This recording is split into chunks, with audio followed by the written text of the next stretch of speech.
So I launched the GhanaWeb Reporter right here at this conference. That was last year. So we discussed the GhanaWeb Reporter. Then we selected a few people to test it. Now, what is the GhanaWeb Reporter? So the GhanaWeb Reporter gives you access to consumers of your content. And all of you are talking about getting people to watch or visit your blog. When they visit your blog, you also get money on the side. So first, your aims and your goals will be shared through the visit by the people, so they would see and consume what you have, and also you would also make money out of it. Now we're thinking about this when we created and built the GhanaWeb Reporter. It was built by a team of developers in Ghana, and the team, they are all part of the Africa Web group, which GhanaWeb is a part of. And the Africa Web developers got this idea to create a platform which could allow bloggers like you to take advantage of GhanaWeb's reach. GhanaWeb is the biggest media platform in the country. We reach we get about 62 million page views every month, and that's the biggest in the country, and also in so many other countries in West Africa. We have 4 million visits every month, and with this 4 million and 62 page views a month, we thought we could create a product that will allow your content to also be consumed by our visitors. And that's how come we created the GhanaWeb Reporter. And it's been a year now, or almost a year. So many people are on it, about 30 bloggers.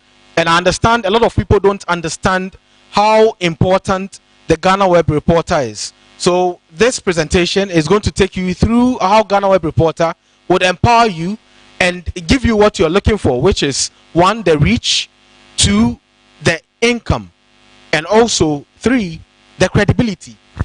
Now let's go to the next slide, please. So GhanaWeb Reporter has 2 functionalities. One is built for bloggers, then the other is built for ordinary Ghanaians who may have some information they want to share. For ordinary Ghanaians, they would have access to free alternative content. What we call alternative content is someone may be interested in blogging about, let's say, music, or someone wants to blog only about sneakers or clothing. You wouldn't find these on so many other platforms. So as a blogger, that's you, any content you bring up, the ordinary Ghanaian would have access to this alternative content, and you would get your niche market. It's very important to have a niche, and I think some of the presenters or the panelists talked about niche. It's very important to stick to something, and you have an audience for it. Now the second thing is that it gives the ordinary Ghanaian the ability to share personal and local content. For instance, there are a lot of people who see certain things happen in their neighborhoods. Maybe there may be some a rape case or something that would not make it to mainstream media. They could interview somebody with their phones. They could get the data, the information. Then through the reporter, it's an app actually, through the app, they could share it, and GhanaWeb will screen this content, and the content will be on the wall section of GhanaWeb. You've all visited GhanaWeb. When you go to the wall, you'll find that there's a mix of content, from multimedia content to text, photos, anything. All of them are there, and they are from ordinary Ghanaians who want to be heard. They want to have their content out there for a lot of people to consume, and also for mainstream media to pick them up. And we have a lot of people now, other media houses, coming to GhanaWeb to pick content from this platform. And finally, it gives them the opportunity to build a positive digital footprint. The moment you have an account on GhanaWeb Reporter, when people search for you, they're going to find you on Google. And this creates a digital footprint for yourself. Anything you post on the platform is going to be of help to you, because a lot of us, when we're looking for jobs, the first thing the employers do, search and see, who are you? What do you do? What do you post? The moment they see you on GhanaWeb, definitely it's going to give you some credibility, and they're going to see the things you've posted. So this is for ordinary Ghanaians, and I'm not here to talk about that, because that's open. You just have to download the app, register, and that's it. You can post anything you want, but you will not be, we can't assure you that everything will be put on the platform or published. We'll screen it. We have a team that's screening 24/7, and all that content, they look at it and make sure they don't publish anything that's obscene or any content that's not palatable for our audiences. So the focus is the audience. Now for you, the bloggers, this is the importance of GhanaWeb Reporter. So one, you're going to save cost. You save cost on domain. You're going to save cost on web design. You're going to save some cost on SEO. You're going to save cost on web hosting. Those who have blogs, I'm sure some of you had to either go to WordPress or use the Blogspot. All of these, they are free, all right, but you are limited. You can't do certain things. Those who want to have blogs with domains that are personalized, you need to pay some money, and when you pay, you can follow the progress or the performance. However, sometimes you make no money. Sometimes you have to go to Google. Those who are on YouTube, you need to go on there to make sure you get some money. You do all sorts of things to make money. You don't make any money. And with GhanaWeb Reporter, you're going to save some of these costs, and you're going to still get value for your content and value for your blog. The second thing is you're going to earn money as well as reach a wider audience. So imagine some of this 60 million plus audiences coming on your blog because you have something interesting to show them or something exciting. Definitely you're going to reach them, and the more reach you get, the more you are paid. For GhanaWeb Reporter, we don't look at whether you have 1,000 subscribers before you make money. The moment people visit your blog, then you are making money out of it. I'll explain that later. And finally, you're going to build an online credibility. So with online credibility, if you're a blogger, you have a WordPress blog, you can also have a blog on GhanaWeb. With that blog, definitely it's going to have the best of SEO, best credibility, because it's being driven by the GhanaWeb platform. GhanaWeb is the fastest platform you can find in the country. It's also very well resourced, and it's very, very safe because our servers are like top notch and everything is working. It's hardly would you find GhanaWeb having problems. So imagine you have your blog on GhanaWeb, you are earning money, you are not paying for anything extra. All you're doing is putting your content there. Definitely you are assured of having your content there for a very long time, and we've been in existence for 23 years right now. And these are some of the basic benefits you get as a blogger if you use the GhanaWeb Reporter. Now let me go deeper into that. The next slide, please. So GhanaWeb Reporter is an app, and you need to download the app first before you'll be able to use it. However, for bloggers, you also have access to a desktop and a mobile versions that have other features. I know a lot of questions that come are, how do I see the money I'm making, or how do I see who is reading what on my blog? You can get that on the desktop. You can also get it on the mobile. However, the app is for the general public, the basic users of the app, of the platform. The basic users can just share with the app. It's so simple. As you can see, is it clear enough for you? No, it's not. Okay, but I'll get you to download it. For now, you can try downloading it and then see how it looks. We'll get there and I'll show you something about the reporter. So on my far left, you can see that's the home page. After you download, this is what you find. So the reporter is on the GhanaWeb app.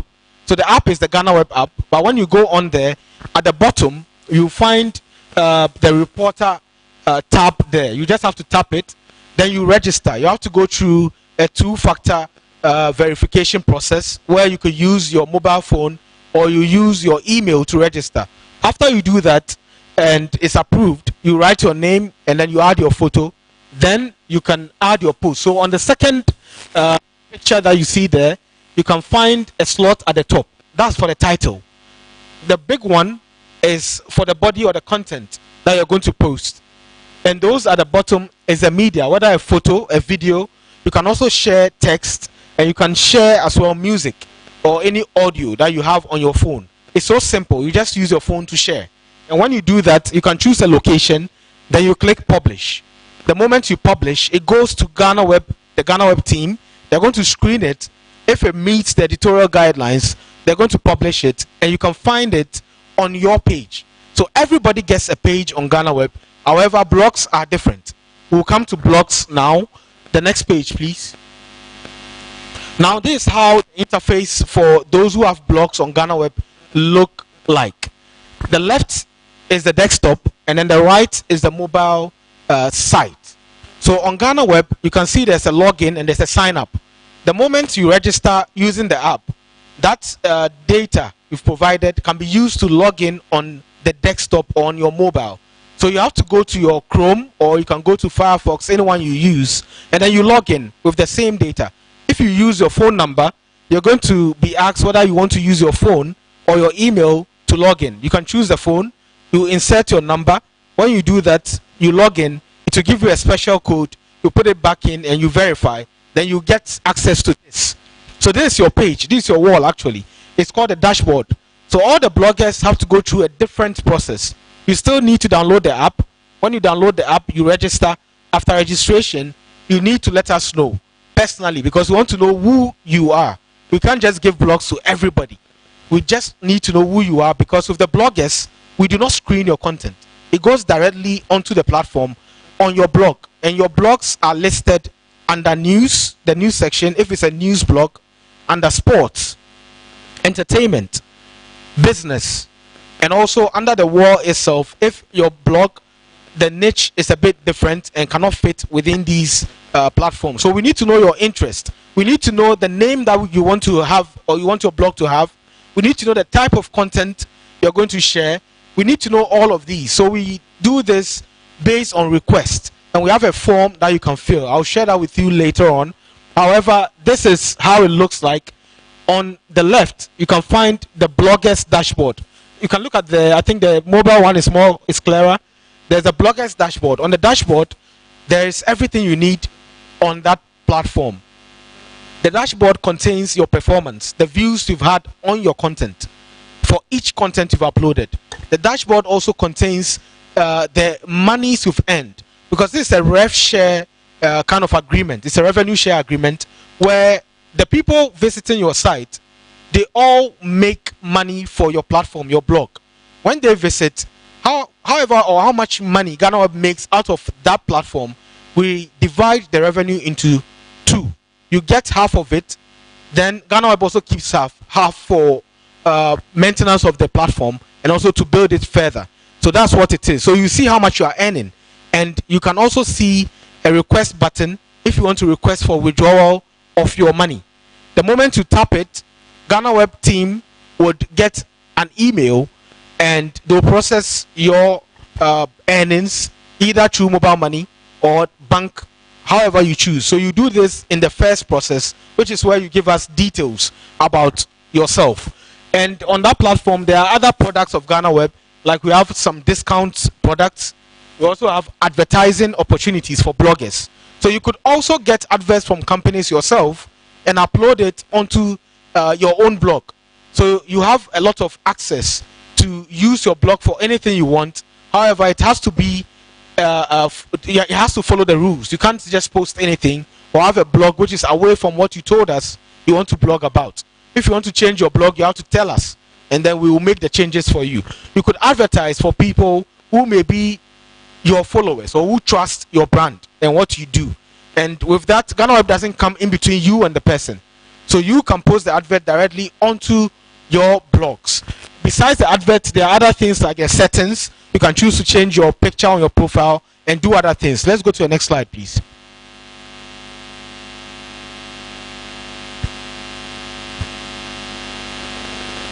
The next slide. So this is it, the bigger version. There's a business page where you could upload your businesses or other things. So there are so many other things for you as a reporter. You can go to the next slide. This is how it looks like, the dashboard. You can find that there are total views of 181. So I created this 7 days ago just for this presentation, and you can see that the total published post or content is 12, and also the impact is 15.08%, and I earned 0.27 cedis. So that's like 27 pesos just 7 days ago. And this content is just pictures that I posted. Next slide. And these are the content I posted. Nkrumah stands store amidst the Rotos Memorial. So these are just pictures at the Kwame Nkrumah Mausoleum, and I had 6 views. You can view, you can edit, you can delete any content you upload through the reporter. This is how flexible it is for for you. You can also see those who are performing. There's a blogger ranking there, and also you can see the trending post on the platform. So there's a kind of connection between all bloggers on the platform, where you see who is doing well, who is not doing well, and also your post, how it's performing, and what you can do. If you want to change something, you can edit it and then you change it. If you don't want it at all, you can delete it. Next slide. Now these are some of the winners that we had. Michael Jan, I know he's here somewhere. He was the first to earn or withdraw his earning.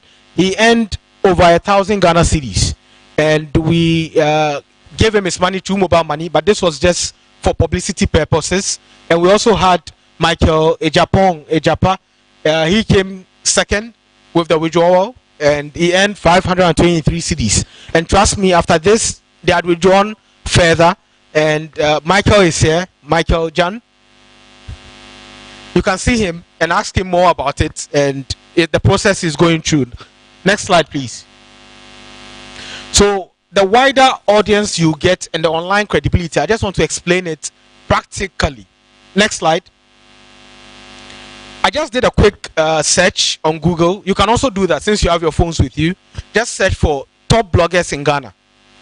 When you search on the first page, you find that a GhanaWeb reporter, a blogger on GhanaWeb reporter, their blog came up first. That's for my search. Maybe your search, you might find the person at number 3 or any other place. And the person's blog is what you see there. So you can see the URL, list of bloggers in Ghana 2022. It's a blog actually. And when you open it, it takes you directly to that person's blog. And this person I think is here as well. Next slide, please. So this is the blog, and this is the credibility we are talking about. If you have your blog on GhanaWeb, the SEO on GhanaWeb is the best you could find in the country. And with the blog, any content you post will be listed by Google. So Google is going to crawl the blog content, it's going to list it, and it's going to have a first page experience, because a lot of people who will be looking for content around your blog may find it first. So this is something you should take advantage of. And I think the blogger is Queen Holali. Queen Holali, are you here? Yes, she's here. So her blog has been listed on Google. It's on the first page if you look for top bloggers in Ghana. And this is quite an important resource. Yes, ignore some of the design. I know some people are complaining. We are working on it. There's technical development happening every single day. We are changing so many things with on the interface and other things. However, this is her blog, and you can find it. So the blog niches that we follow are the VIP. So the VIP are for individuals who want to have blogs on themselves. You could have that. And we also have blogs on cities. We have blogs on the diaspora, blogs on regions, blogs on education, lifestyle, health, sports, tech, and the rest. Anything you want, we could create that blog for you under that particular niche.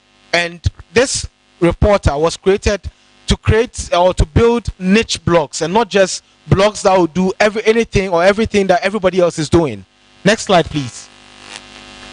So now, how to be a GhanaWeb reporter? It's just simple. Next slide. First, I would want you to download the app. I don't know if you all have your phones. Can you just go on Play Store, App Store, and look for GhanaWeb app? Just look for GhanaWeb. I want you to do it. I don't know how many of you would want to try it out now. You have it already. Okay.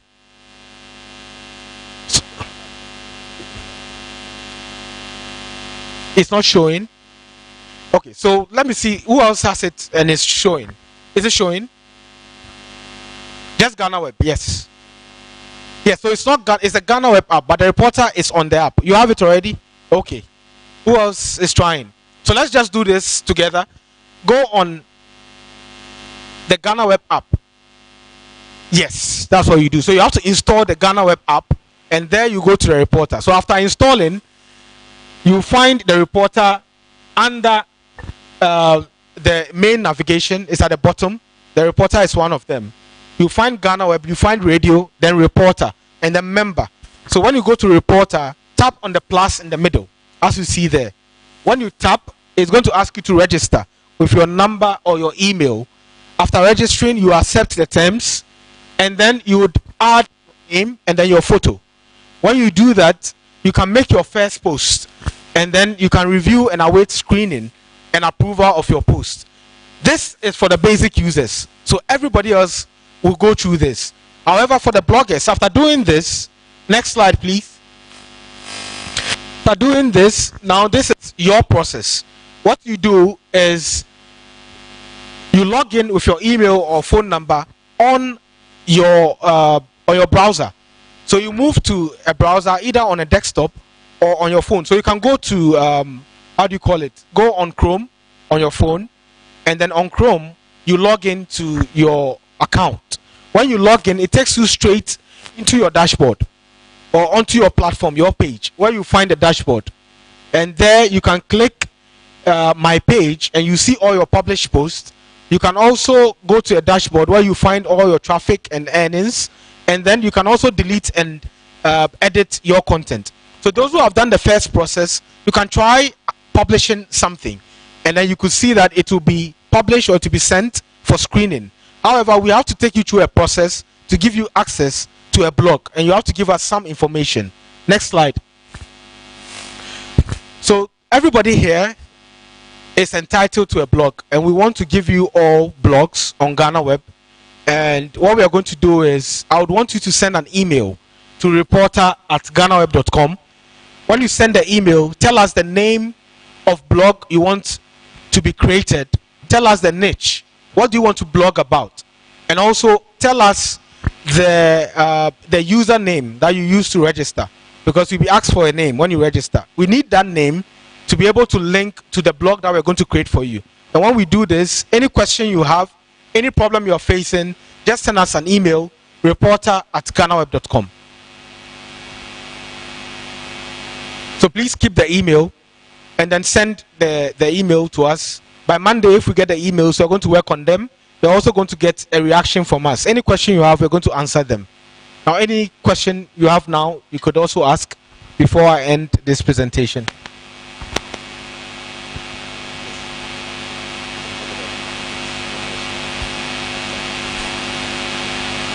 Is there any question? Yes, quick one. Yes. So you tap in and then you log in. You have to log in. Yeah, but I don't see any login. You don't see any login. Let me see what you see on your screen. Just show it to me. Yes, the plus sign there. It asks you to input your phone number or your email. Yes, so you have to register. So you log in. If you log in, yeah, so now it's just a login. So there's a member section there. You can go to the member and then you log in. Any other question? Yes, quick one. I can hear you.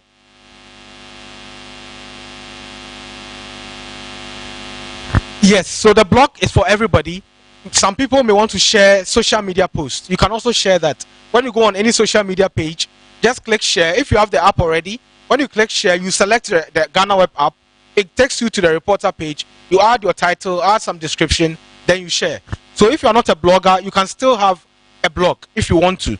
This is the Bloggers Summit, so I guess everybody might want to be around blogging. So if you want to blog, you can do that.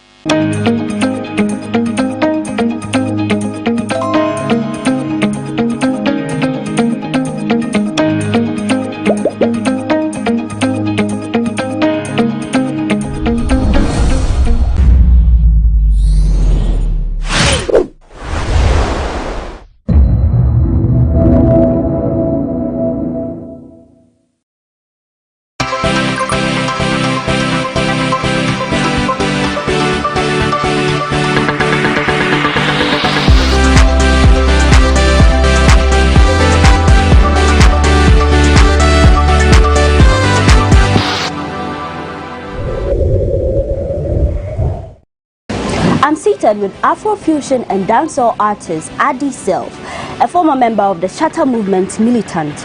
We'll talk more about his musical career and what it takes to survive in the Ghana music industry. I am Paula Amabruni. This is Talkatainment on GhanaWeb TV. We'll be right back.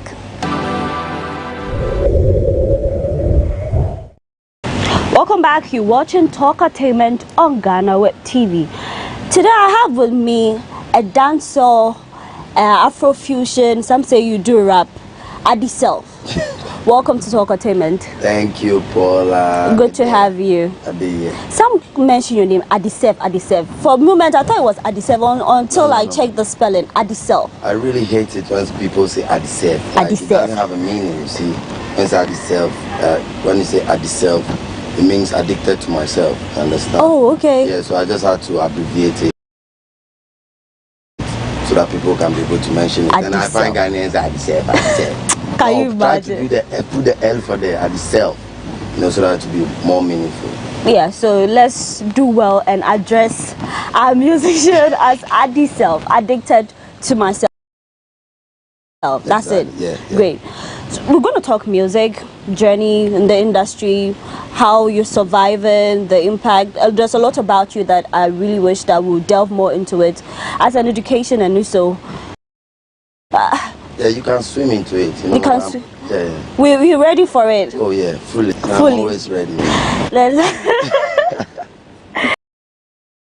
Let's get started, but we'll save the violence for later. Yeah. I know you're working on a new EP, and one of the singles that you said is going to be released in some few days. Yeah, Loyalty. on the 9th, yeah. So what inspired that? Well, what inspired that is me feeling like I give in loyalty and love and not receiving that back, from my friends and most of my colleagues that I move with. So I just feel like putting it into my music and then let people,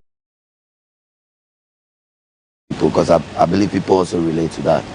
You just made mention of the loyalty and the dedication you give to people, but it's not reciprocated. Yeah, exactly. How do you feel about such situation? Well, sometimes I feel bad about it, but you can't blame people for how they live. You understand? Everybody and how God created them. So sometimes I just put my feelings into music. I don't have to, really, what would I say? Maybe I don't want to say I would put my blames on them. So I just have to, put my feelings in music and then put it out in music and also educate other people, because I believe people are also feeling like that sometimes.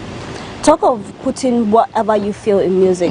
You are one person, and when I look you up, I didn't really get controversy like you backbiting someone or you do it. Well, how have you kept that brand? How have you kept that vibe? Because everybody thinks you're Rasta and they're going to do something, but everybody thinks that's all artists there. Yeah, well, that's my brand. I'm way different, I just want to be different. Like how I sound is different, so how I also live is different. So, the industry, everybody has a lane where they follow. So I believe my lane is just doing the music and making the art talk for me. You understand? You're doing great. You let the music do the talking. Exactly.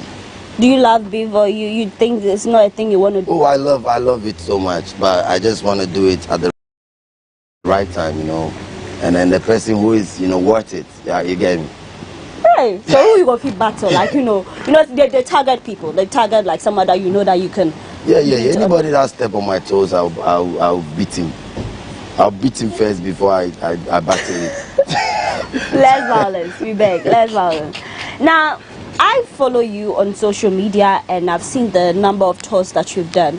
One video that really excites me is how senior high school students, they sing your song back to back, word for word. How did you tap into that market? Well, shout out to my senior high students. I really love them so much because I believe their energy is different and they are really supporting, because Addi Self, I always look at my catalog and I look at people that follow me, and I feel like I have the younger generations more.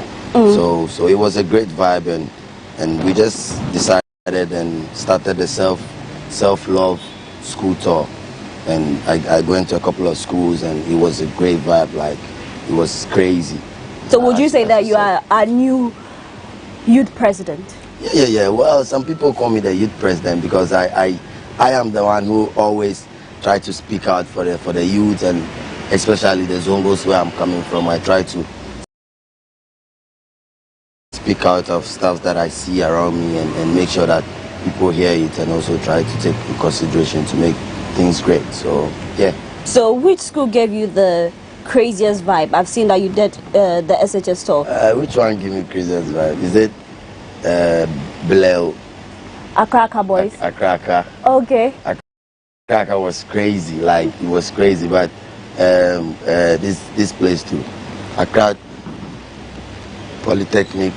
Accra Polytechnic.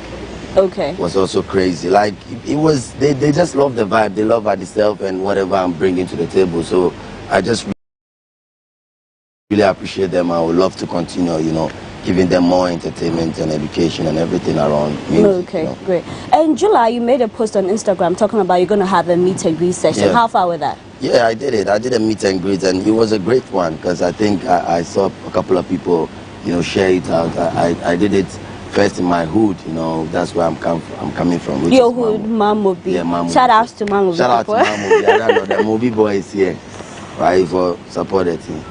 Support the movement. So it was a great vibe. Most of the time people on social media, not everybody really engages. Like they comment and everything, but they don't really show face when it comes to some stuff. But I really had to. It was a short notice, but we put it together and the fans came up. Okay, and so was it free or you charged those? No, it was free, Because I know some personalities charge for meet and greet. Yeah, but my meet and greet I don't charge because I love my fans so much that I feel like all the time they comment on my stuff, they didn't get to see me. So when they see me, I just give them a chance to take pictures and ask questions and stuff like that. So it's a free thing. On the back of the SHS store, which senior high school do you attend? Education level? Education level, I went to Danak Senior High. It's a private school. Okay. Yeah, that's where I completed, and I couldn't continue due to financial problems those days. So yeah. Okay, great. When I was in, simple and short, I'll put it to you. You're a ladies' man. It's not news to you, right? Oh, it's news to me. I just said it from GhanaWeb, Paulina. You're not telling me. You never knew, you never heard? Well, I have a song, Girl Them Daddy, on my album. Last year I dropped my album, Zongo to BBC, which also really did great. And, I have that kind of vibe, so I just did a song, Girl Them Daddy. Girl Them Daddy. Yeah, some of them just love my company, some of them just love my money.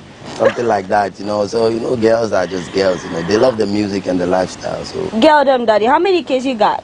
I got 2. 2 kids? 1 boy, 1 girl. You married? Yeah, fully. I'm taken. Taken? Yeah. Charlie, they know the corrections. Yeah, I let them know, you understand. So what do you do for fun? Your leisure time, what do you love to do? Taking care of the kids and, taking them to playgrounds and recordings. That's all I do. Recording? Yeah. Are you a girl dad? I don't know if your kids which sex? 1 gender? boy, 1 girl. 1 boy. Yeah. So do you take, because someone would say daddy is a busy man, he's always in the studio. Do you cook for them? How do you bond? I put you on the spot. This one if you lie, your wife will watch out. I do a lot of stuff, you understand me? I do a lot of stuff. Talking about when they wake up in the night. Some kids wake up in the middle of the night. I do wake up and change them and do all this kind of stuff, me. So I do a lot, try to cook for them sometimes. Cook for them, which meal is that? Talia, spaghetti. You try, you pause. Oh, I didn't try. Give me the credit. I see. But you seem like a very nice person. Well, I like your energy, I like your vibe. Thank you very much. What gets on your nerve? What would you say that this is a no-no for me? This is what I do not tolerate. Well, I don't tolerate disrespect and intimidation, Okay, disrespect and intimidation. Yeah, okay, all right. Addi Self. Paulina. How rich is Addi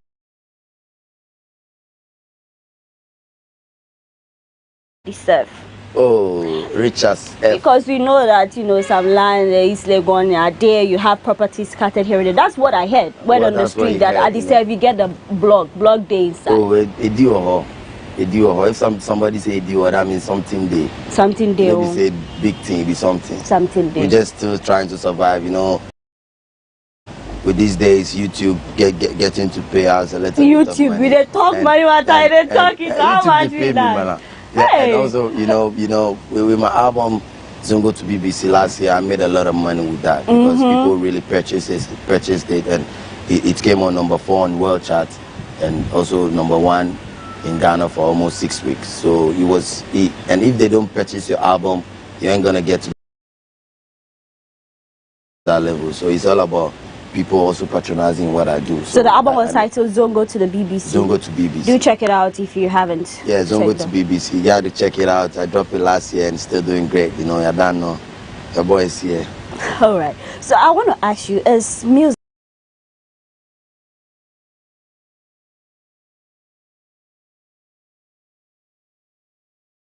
in Ghana lucrative? Do you make money out of it? Well, not really, but yeah, if you really know how to strategize yourself and your brand, you're gonna make your own money. Because I believe in this industry, everybody has to have his own office and try to run it, because it's not easy. You understand? So when I say having your own office to run it, like making sure that you have your own YouTube, because most artists out there push their songs on other people's YouTube. Yeah, like the management. Their management or their team. I've been through that and I know how it feels. You get me?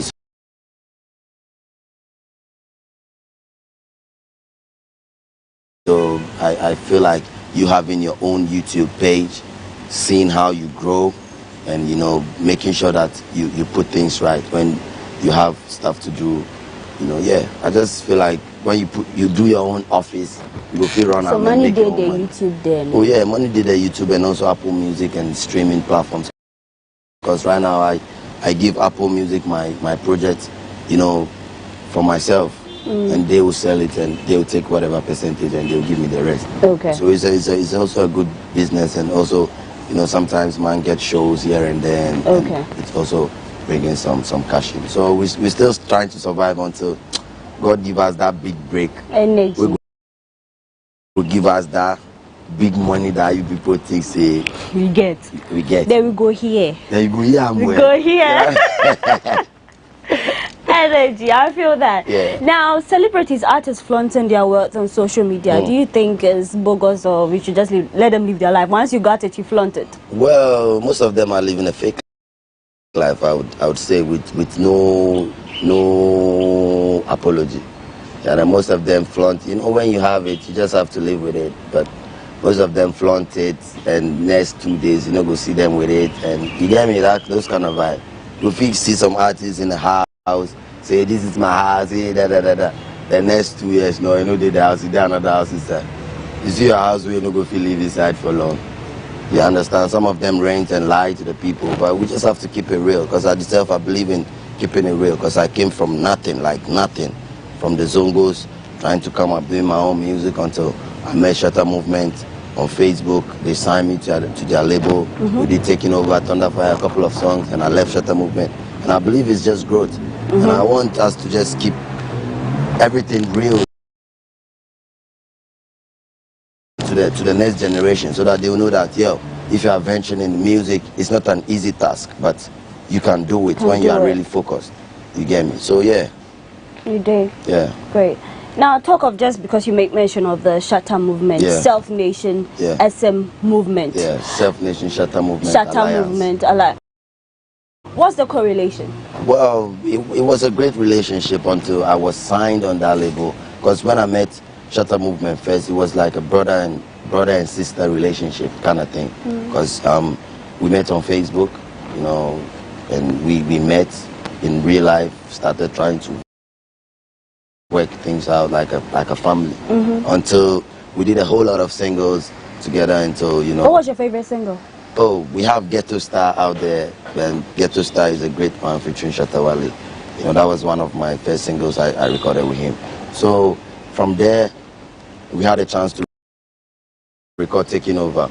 And Taking Over, we did so Ghana. That song was a job. Yes, especially my best. Me, I no one talk anything. Money they call me for my bread. Yamba kinchiki yadi. Nasa yanzu kungani. This time me I do the party. Addi Self. We take it over. It was fun. It was fun. It was great. It was a great vibe and a learning process for me when I was in the movement. So after Taking Over, Shatter Movement actually decided to sign me, even though I have my own Self Nation record label I'm doing. And they decided to sign me on the label. So I had to join Shatter Movement as an SM militant. You get me? That's how I joined Shatter Movement as a militant. So we worked together until, you know, we signed a contract for 3 years, and the contract time catch, and Addi Self has to move on. Great. Yeah. On the back of Addi Self moving on after the contract time catch, we'll take a quick break. When we come back, Talkatainment continues.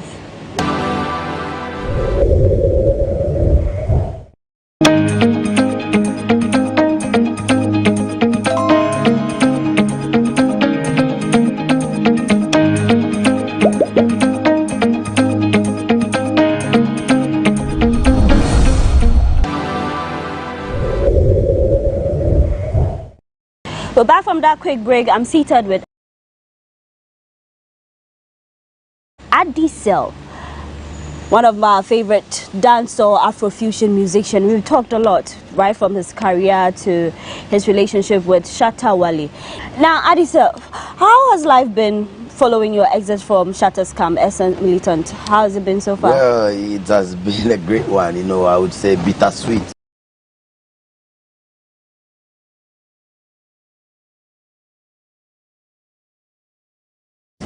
You get me? From you getting to have everything you want. Well, let's talking about, you know, going to shows and the fans are already packed. You get me? I just have to jump on stage and to, you know, creating my own shows and trying to put everybody together. You know, it's not an easy task. It's not gonna be easy, but Addi Self is doing it. It was a great one and a great experience for me, because I believe in life you need to face growth. You have to grow up no matter what. You can't live with your parents forever. Even Paulina, you where you be, woman self, you at some point your man will come marry you. So you have to leave home. And I feel like it was time for me to leave home and grow up and do what I'm supposed to do. So what informed that decision? Well, when did you have that wake-up call?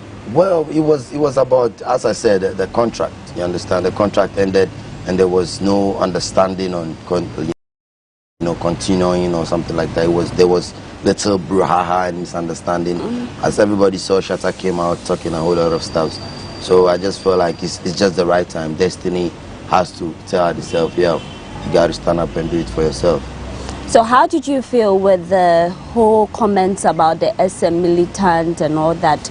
Did you feel pain? Do you feel like after giving your loyalty, this is like, you know, how best you can describe us? And Yeah. Of course, I felt bad. You know, I'm a human being. I had feelings, so I felt really bad and disappointed how it came out. Because if I have to live there, it could be a simple press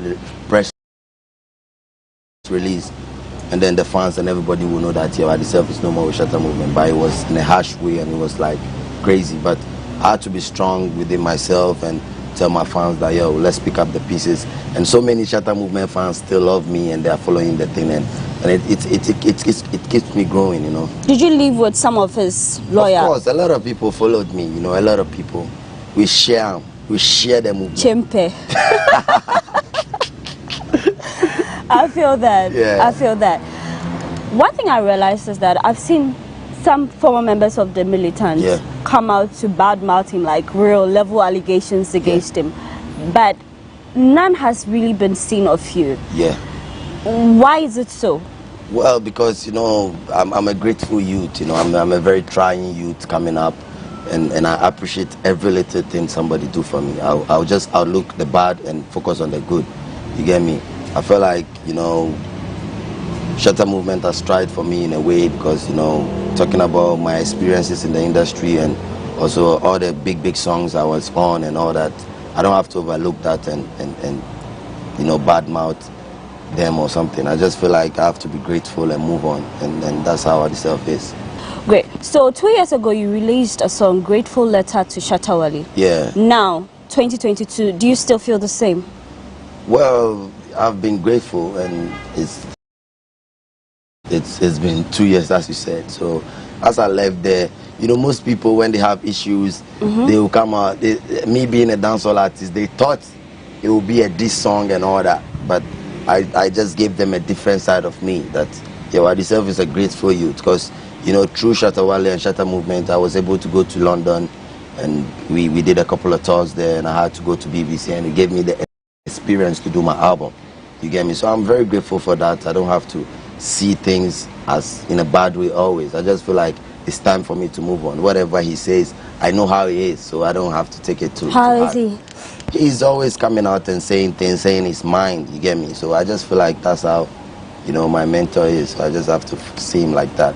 Just focus on the positive side. Yeah, focus on the positive side, because talking about on the real, you know, I learned a lot from him, talking about, you know, how to market stuff, how to move as a businessman in the industry. Tata is always talking about business. We don't know the music business. Yeah. So would you say that he's one man who knows the business? Yeah, even though people don't really understand. Yeah, he knows the business, and you know, show business is not everybody that understands it, because you know the business side of it is whatever you do out there, because you have people following you. Whatever you do out there it be content, and our content is king.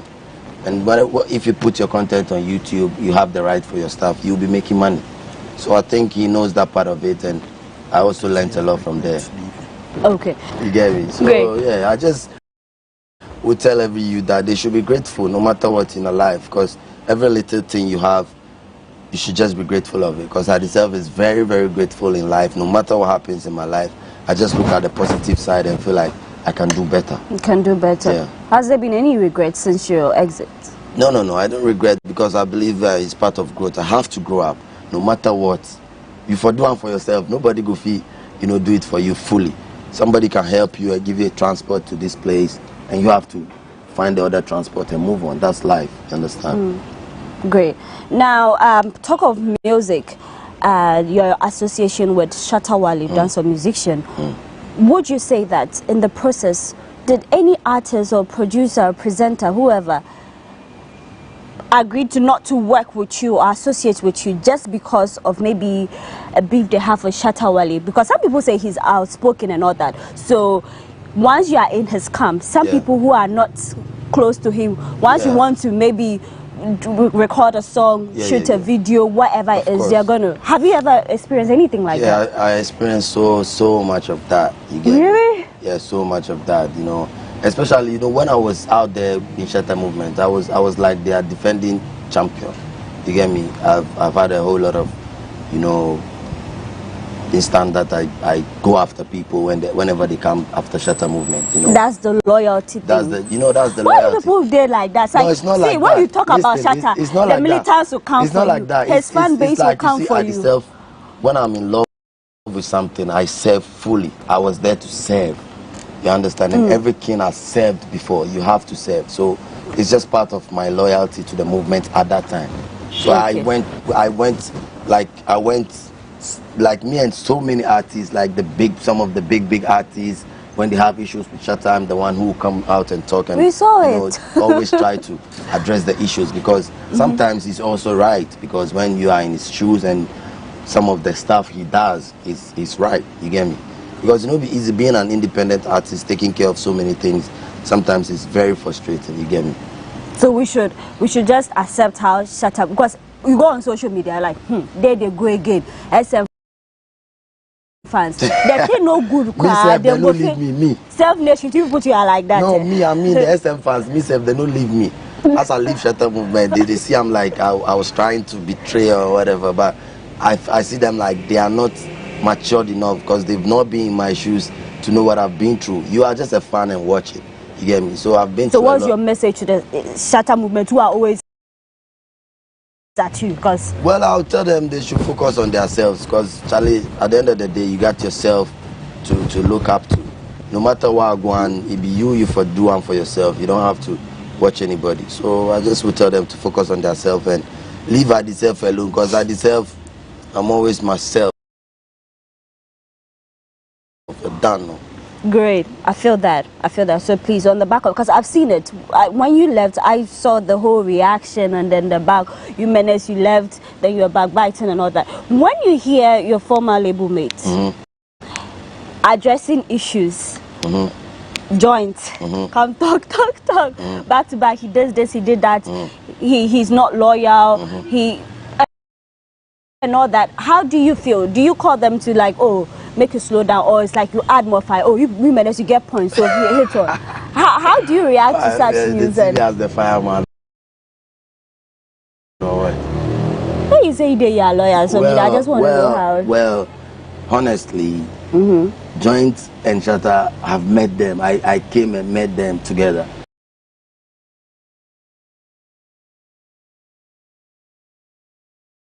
You understand? They've worked for over 17 years before I met them. You get me? They are very close friends.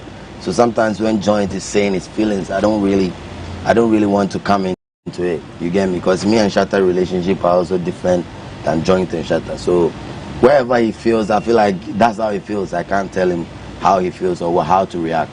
I react according to me all the time. Yeah.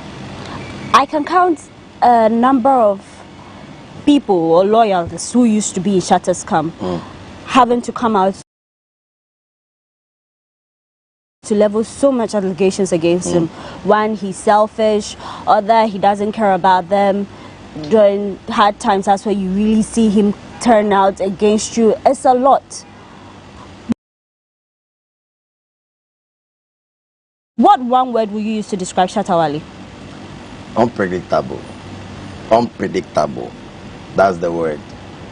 He's unpredictable because, you know, me and him are very close and we have this deep relationship and convo, you know, different kind of convo. Deeper convo, you know, beyond music. But the next thing you see is on live telling me that, you get me? So he's unpredictable. I get that. But so you, as you stated earlier, you don't take such things to heart. No, I don't take such things to heart because I'm in Shatta movement to do music. And if there's a point I feel like the music is not really coming out and the music is not, I'm not getting the push I'm supposed to get, I just have to move on and do it for myself. Because I believe in myself, you know. I'll tell every ghetto to believe in themselves, and when you want to do something, don't watch anybody, just do it. Great. You're doing great for yourself, I must say. Self Nation, the whole energy, the vibes, and all that you're doing. I appreciate that. It's been great. So what will it take me to be a Self Nation? How you term it? To be part of the Self Nation diva. Self Nation diva. Okay, we have one diva right here, Paulina. Yeah. That now should be playing some 5 for us. You understand? Self Nation, they need defense, so we'll play 5. I accept that challenge. I go fee play. I go fee play. So now your colors, some say is similar to the whole SM logo thing. You see the red, you see the yellow in there. But SM it be green and something. Yellow, green. No, me my own is red, gold, green. I just represent Ghana. You understand me? My own, I just feel like, you know, I have to represent where I come from in everything I do. Like the way I represent the Zongo, and on my flag I try to represent Ghana as well. So it's just positive vibe. Okay. I see you got a number of tattoos. Yeah, man. What's that one there? Well, it's just, you know, same self, you know. Self. I'm me self. I'm me self. I'm me see, there's self. 1, 2, 2. I can see like the one on my chest. How many tattoos have you got in general? Well, I got like 10. 10? Yeah. I'm not really count them, but it's 10. It's 10, yeah. I feel this one is Self Nation. The one you see right here is Self Nation. The badge, the crest. The one you right see here. Is the yellow one. That's it right here. This is on my heart. How long have you kept your dreads to? I think 7 years. 7 years. Yeah. Even though I've been cutting some of it and things. So. All right. You like it? I love men who have dreads on, but then we'll talk about that. Addi Self. Yeah, we did. Great. Now, let's talk projects. What have you got coming up, cooking up? Well, right now I have Slam to Hills, because if it's not a story, Addi Self don't really like to tell. You understand me? It's Zongo to BBC, which has done very great on all digital platforms, and I thank my fans and everybody out there who's supporting. And now I'm back with another project, which is just telling another story of my life. Like, from part of my life, I was here and now I'm here. So I'm just continuing my journey. So this one, I have 7 songs on it, which is Slam to Hills mixtape. 7 solid songs, which also shows my growth within the music. I have different kind of genres in there. You know, I'm just opening my wings and flying away. Loyalty is on Slams to Hills. Yeah, great. Loyalty. I just wait for that one. Any final message to your fans? That one too, we will come on the 9th of September. Loyalty is going to be out. Okay. And then on the 19th of September, the whole project is gonna be out. 19th. And it's out now for pre-order. Slam to Hills on Apple Music and all digital platforms. You can go out there and purchase and stream, and also 19th September is my birthday, so you know that's one of the days that I really get social media, you know, love and all that. So that's why I decided to release it on the that day, so that when you are wishing me, put the album for there. Go stream. Then wish me and stream. If you know if you give me money, stream my album. It will help me. You understand me? So I just feel like we are doing something positive to help the youth in the music industry. So people should just support. Addi Self. Paulina. I love your personality. Thank I love everything you do. I respect I that. wish you the very best. You also got our support, because Ghana, there, once the music is good, we resonate with the youth. Respect. We fly with I it. appreciate that. Shout out to GhanaWeb for having me. Shout out to my cameraman and everybody, Charlie, for making this possible. Yeah, shout out to my team, Self Nation. Believe in yourself, and we're gonna do it, and we're gonna get there. Thank you very much for coming. You're welcome. Yeah, so I did this with Addi Self, a dancer, musician, Afrofusion artist who's doing great for himself, a former member of Shatawale's Militant. It was nice doing this with you on GhanaWeb TV. I am Paula Amabroni. See you on the next edition.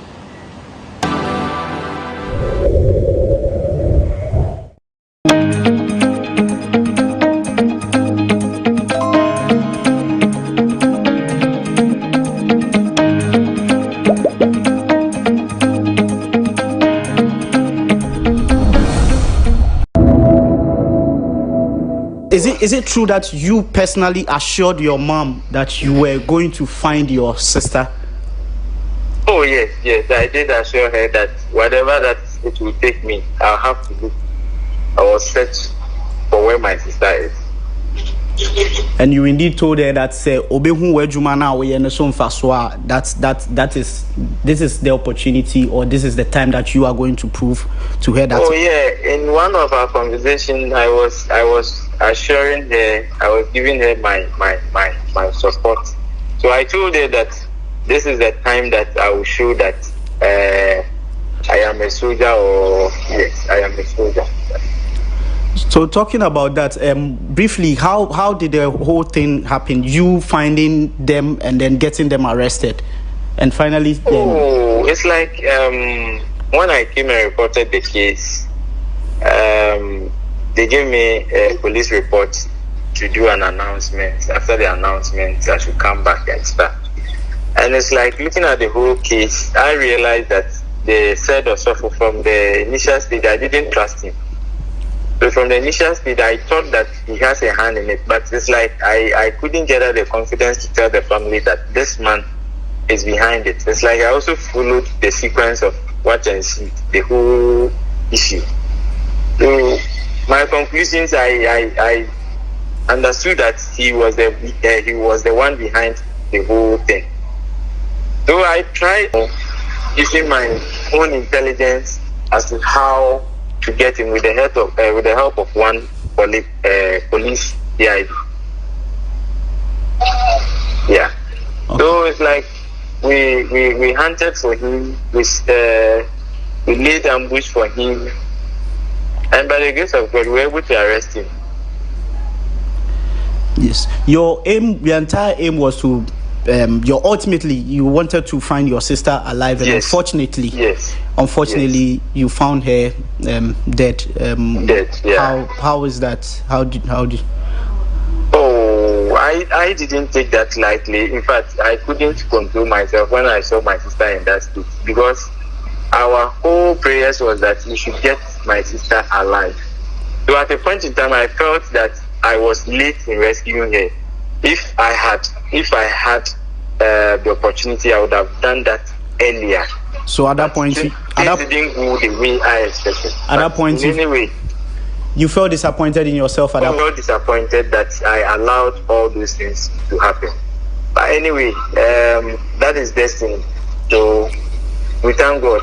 Sure. We thank God. Your sister and then I am so accomplished to the extent that even though we're not able to get her alive, but we've been able to sing or locate her. At least it will take that impression or anxiety on the family away. And also, you are getting justice. Oh yes. From the look of things, it's like everything is in order, and I know for sure that we will really get justice for her. Do you yet know what the motive is? I mean, there's still a lot of public speculation here, but then do you know what the motivation is? Oh, the motivation here is that we've been able to know the whole truth about the whole issue.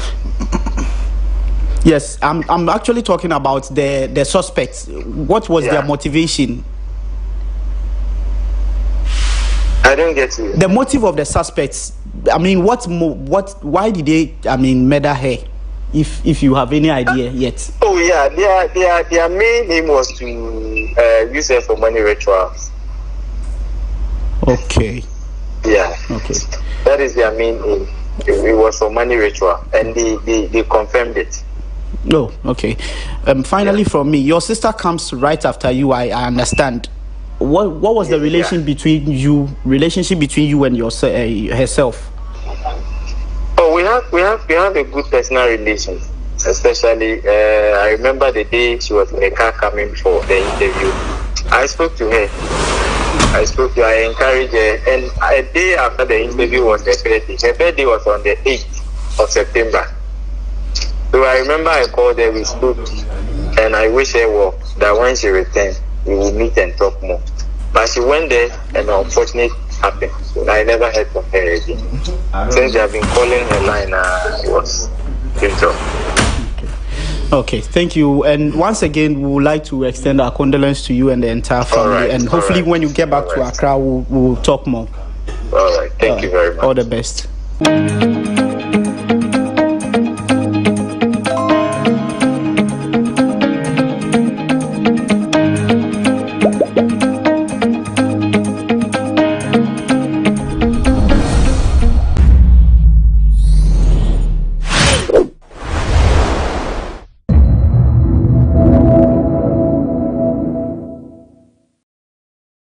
Nansa yadeɛ bɔ me de yadeɛ no kɔ hɔ kɔ kyerɛ wɔ me sɛ monhwɛ mama ne hunu ɛbɔ a mo hyɛ me no mo ani so nso adeɛ no so ehia sɛ me de kɔ hospital enti sɛ ne na adeɛ no kɔ na afɛ de ɛtɔ mojam enti me nua no mu na obi de ɔnkɔ fa ties be fa me tu mo de me kɔ he me ba bia ye me kɔ ye ho adwuma doctor na me koye no na kyese dade na koduro no na nya sika antamu a me na no e pro wo sai enu nti na yesa me private car me beton private high leaf na beton nam say na ye ni brisam nti bo sha mo sha me sika no manti ka no beton fofofo.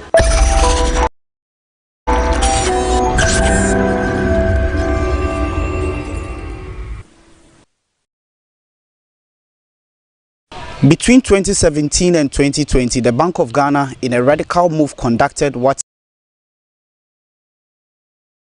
it tagged as a cleanup of the banking sector. This saw the revocation of licenses belonging to over 100 financial institutions. The Bank of Ghana said this was necessitated to safeguard the deposits of customers. In the end, some customers were compensated. However, some customers of the National Trust Holding Company Limited are yet to receive their funds. This is because their financial institution was not affected by the exercise. However, their efforts to access their funds has yielded no results for over 2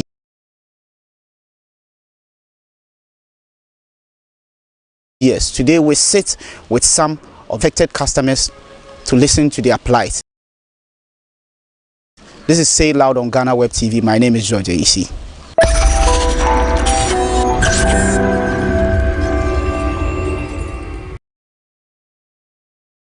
Welcome back. This is Say Loud with me, George AEC. As indicated earlier, we are seated today with some customers of the National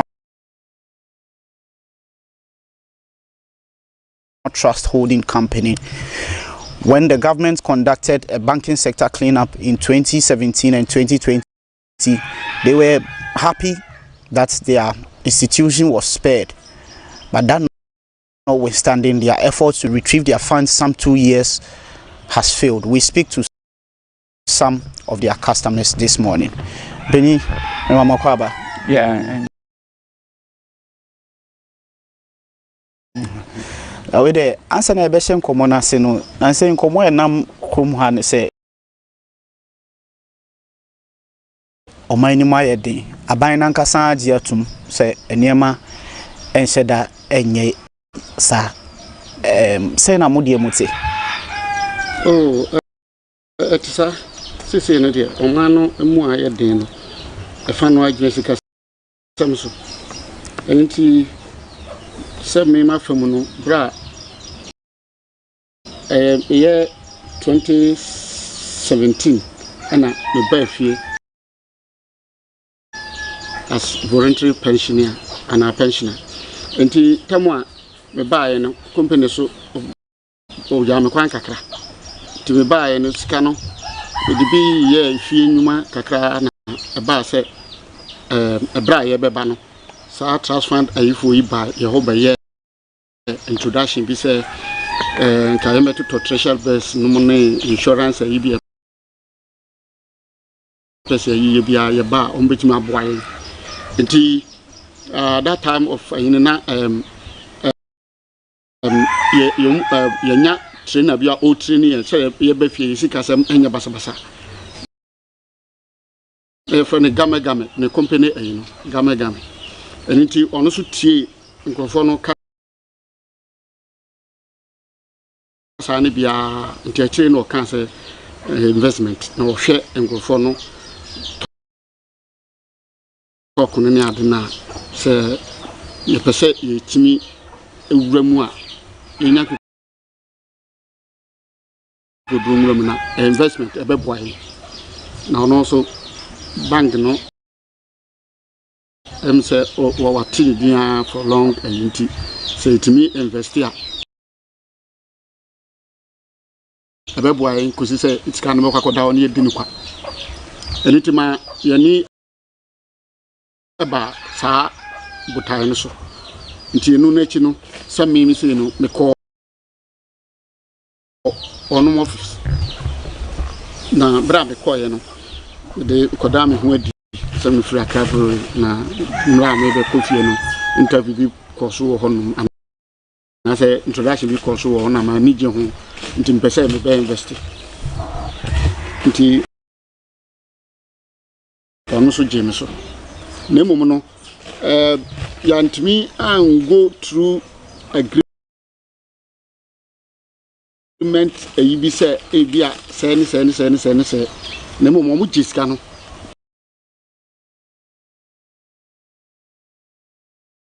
ma onum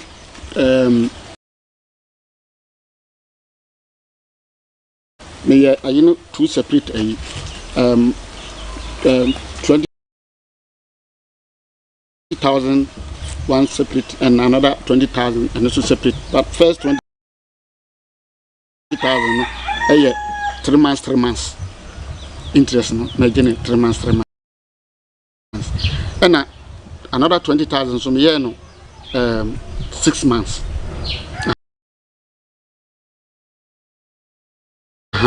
Enti me ye sa adeni wie yo mu conclude bibia no no ma me receipt na me de buy enti ewo mu no ano 6 months soon 3 months no dey almost mo de mama okay another 6 months no so mo de mama afi ifiri ho no na just koya kada okay any bedane but ye be Mpacho eja also mnedi kan asetina mu te sense tenia nyamate wo man mu sese no asetina ne de mu ayedin pa se de ye kan Me so me join NTHC 2018. January. Me to treasure bill. Me 2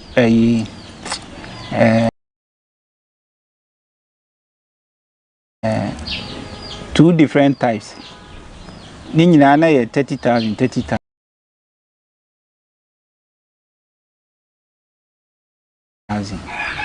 Inti 2019 no no na said metiti se eniema si koso no na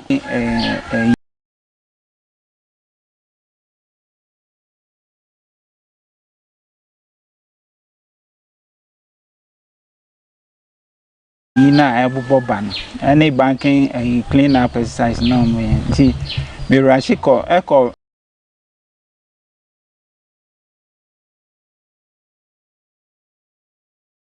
withdraw one part 3 months interest am no November 2019 14th November 2019 and the free honor there na say 3 months na mabiem kra mabiem nti free honor wo kwa na ya say na da na say o tena say sa ana ye di krekre mu a ye guso hwani mu say ye nsa be ka bibi o ka say na say o tena say no mpendo do say na wakoho na okwa dan potin na omoka chiro how dey alcohol several times. I mean, some new be amity and say almost this kind of invest. Then nipa na almost this kind of be able microphone be seen. Almost kind of could do almost contractors. Maybe amity and American. But contractors and also so. Enti me metu yesikano. Enti na yen yesikano alloking. Asema me tea and be no. Openyi who can say. Omuba wadwuma mu be cheche mu senia but eden potin na ewunjina so efa gidie a wo mu ene wankasa wa brabo ana eda wanim no eden potin na hye wunkran an ma one NTHC no ekọ dis answer so no ne hye mi nkran se on se na ye wo ye training pension training and instead of be about sikasam a bit butumi a handle na ankoye basa cause kano ye de bani en hu do nese asamba ho abema ya brabo no asesa nti nam di kaka say one company bi leader ya na say yini gama no o training workers so far brabo ni adwuma yemu experience no that time na man wo ho nti introduction ne course no man ti nti akiri no kan say o say dem dey kaka no wo mu enhihye no investment di ye bia ebitima boy do ono no nim wo be pie ni so nti ba say ono wo nim de na o kan bibi sa na ehye yenkran nti ama anu na chi no a me ba fie no sometime na me call ono mo ho and it say no more put process no say dem can first part no me 3 months second part no me 6 months we say dem enu an kan me call ho no omo ma me first you know 2018 no so omo e man afi 2019 no say dey kan na ayen twensene okwa na yinti ho no na dia me question so no o ka kire me say say bia isika no eye no mo no so de bobusian say de me nu edi kaka na bobusian na o mo de bo road contractors and electrification contractors are government no afa won enu ti say no sa sika no wono mo nti say o mo betua no government ni ntu o mo kan to mo so so sika no ma ena o mo nya bi employment ayesa enti o mo de asam na court iti court ujina so a wo ye eyi se de be ya wonu be tue sika no ama contractor sika nka so mutua ma o betua ma bank no straight no mo so nya de I entertain. Okay. I no more no to sa no abisi say you know kasa he. Okay.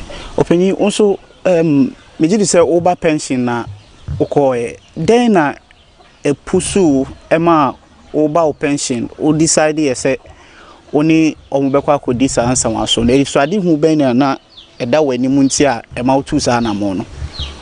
Oh, I say sika de ye de ma na eda won chen na wan hwesu yi a ebetimi asa enti me no na me ye imagine say me bra pani na o de me koi na me de okan de ma me so me gitu mu say sika no eda won chen sa ebetimi asa enti say me de investment kra na say 3 months bia me nya profit na me de profit no mom ebetu to bibia di na say me sika no eda ho je anu nti na ma me echo joining and secondly NTAC no be wadwuma mu ho na me hu say a omoba ho first na nkrofo bi agige na ayese susu bi a omogigi na omode koto ehon workers ni bi saa na omoye no je until say me ba fie a me bra so bo mama ne say investment bi ho a ebetimi aya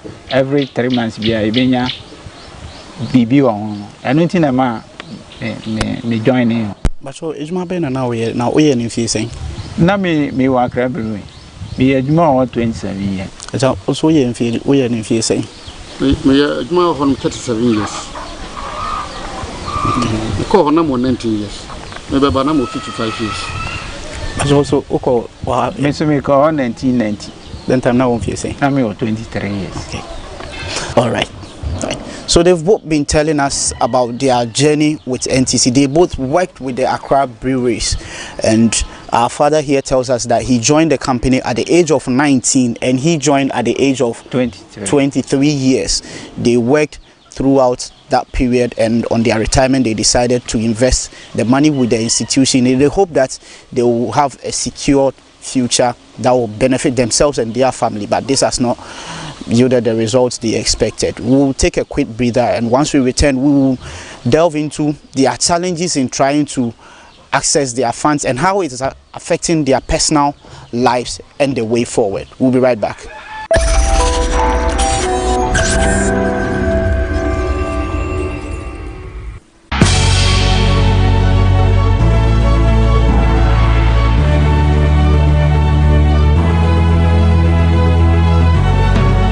From the dawn of time, people have engaged in several businesses. With the onset of technology and innovation, life has relatively been made easier. By using debit or credit cards, mobile banking. Thank you. And your favorite, mobile money? Tech has indeed married business.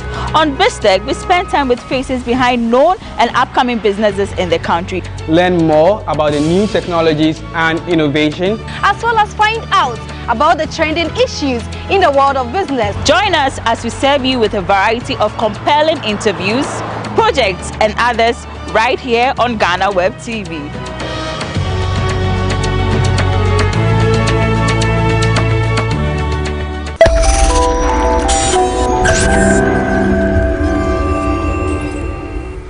Welcome back. This is still Say Loud on GhanaWeb TV with me, George AC. We are here with Mr. Kodom and Mr. Odro. Yes, they've been telling us their journey with NTHC and how for over 2 to 3 years now they've found it very difficult in retrieving their invested funds. Afede wako onsanka usika. So na sa development yi enya wo wankasa wo personal wa brabo mu. Oh, ani de se me ka masa anka enye yifi. Se siya me no to no no. Se enye se me yire kura na odi akonia ba dwedie ho ade na anka ba se me pension ayini nko akura de anka masa ka minim ni ato me. Se me ka me private car me use na se yade bo me de yade no ko ho ko kire wo me se mo hwe mama ni hunu e bo mo hye me no mo ani so so ade so ehia se medical hospital enti se ne na ade ne ko na afede eto mojam enti me nuanum na obi de onko fa ties be fa me tu mo de me ko he me ba bia me ko ye ho adwuma doctor na me ko ye no na chese de ade na goduro no na nya sika antamo a me na no e pro wo inside enu nti na yesa me private car me beton private high nisi na beton nam se na ye ni brisam nti bo sha mo sha me sika no manti ka no me ton fofofo me ton 23 million aye 2300 masa sika na ni na ibia ba de se na mawura ayin mu nti no treatment kakra ana ma mobile metumi kura pia me no mote akasa anka me ndimi pie free dem ma bonti minu yan ani mo fa yi eno onu beta meto kam a o me ko ya kire se ye ko twi ayi ma me se me ma ayi nti na ma me invest ya de no 3 months de selbe yanka 3 months bia make me nyesika de atwa nkwara school fees se manum yensa da so school ba ko SS ba ko GSS ana ketwa pa no na class 5 enti mi school akatua da manim pa so masa say me twam hu ba bia ntwa enti se ganya me yiri na se ya kakra no ko bana wode ya anga enu gwazi aka me de ebia nka owo kwa fa me ana se nka enye kai kura so anna wo ho bo me wadwuma ma me to ya na se nka me nan ho asem ba yi nka ebia me nim ne besi ti an wochere ya me kom me wo pim pa Penny also so a wanya anything. Oh, I want to try me wumpa. Nza me nkwala egusu ko school fees ni ade adidie mu ne ansam ade me ba fie 5 years na e ba me nya adwuma da me tifie enti me sika no me de koto ho senka bosu me miensa bia anka me nya bibi wo ho na anka me de adidi se sika no interest maso na omo ama me bi sika no so a omo fama me so a omo fama me enti se ama sitremu ayade pa sitremu de ayade isi akra me to me fieru akra o tumi enti sika sam de in fact ayade ama me papa nkola no mo yesen nkola no omo ye 4 ba isi a mienu de me fan se omo awie omo adu ba bia omo ankasa ebetima hwe omo nti mienu na aka no na se aye me bedi we de bibisa o nim se eda owura NTC first day owura ho pie obeda wo mpa so na wadwnyina no se wo secure odachi anka ne nti bia no bosume bia na se ne awoye no bosume mensa bia ubenya bibi de ahwefie se wohwe wachi saada no edi besi nani ne asi a sen na etew in fact a chance ne die nanka eye na me eye nti na me koye ba ze se die niema mu aye de ama me papa is sika free baby am tell me kind 5 years na ebe me nya adwuma da me tifie sika nso a me de koto wa sesenka ho interest ba ma me didi sika nso ma enti asetena mu de aye de ama me pa so usume bisa the same question ura ho pie yes ada no na wadwen ni se nyame ye wadoma enka enna edi wanim ne de wa secure bibia but ohwese ne anyama adane aye ya sen na ete wo mu o se de ebomu wonom tere ne ma adane no ebomu hu pa kire se abesiri wate se me asese me wo ma me ma metiase me nuanom so nketo aso ho na sisi akoba se BBC kura na ye tumenkra mintumenko because iniska first na eba ye me start ya na movement ne ye ne de ene BBC a mitumiko afeso mitumi nkwara no edumadie bia so na mitumi di enti senke ko no sabesi na anka asem we ene amane hunu bebrebe nka ema enti sesi ya de ahon yida pa de bedam so wom se obi betumi aka se mesika 40,000 na me ko to on the den enso me de esombo mampa at least senka mentry ayi na agreement na ye senka e ba so a minim se sa sika no ka bitime mu me pa okay sa na ya asi enye mo nko a na sebe aka mo munim omo a omo nso so eka mo hu bi omo so omo die mu te sen ya munim no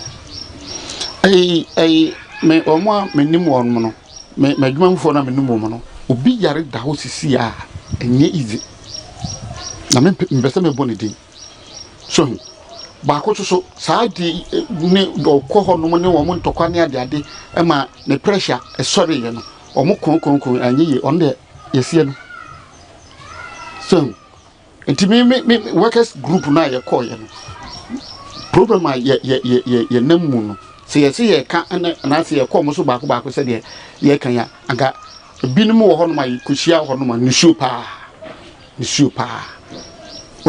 because say me nyankopa amwa na ebia sika no kwa me de bi ko si dan ewo me krom ma se da chen kwada kwa manya ba bia da na me de sa sika pudo ni nyina akoto ho dia anga se la dwendwen kura kumi goto da oboba na tu din sa wan kasa me ho a na adwen no me hu kwa me fa so me sika so makata mo de mo fa me interest ma me fa me sika ma me na nka me ankasa no me hu kwa me fa so na manage sika so at that time of me ban me wa me ya travel ni aden cap 440,000 at that time no ko over me kura na me to ya nka bia badesa matika nka ebo me enso hwe me wie so bibi de kan ho ana oh de meka ni se de mebra ne kan nipa ne de ye dosu pa ye dosu ye call office wa ye hia nipa bebrebe ebi kura ya doctors ebi ye lawyers no ne police for ne anade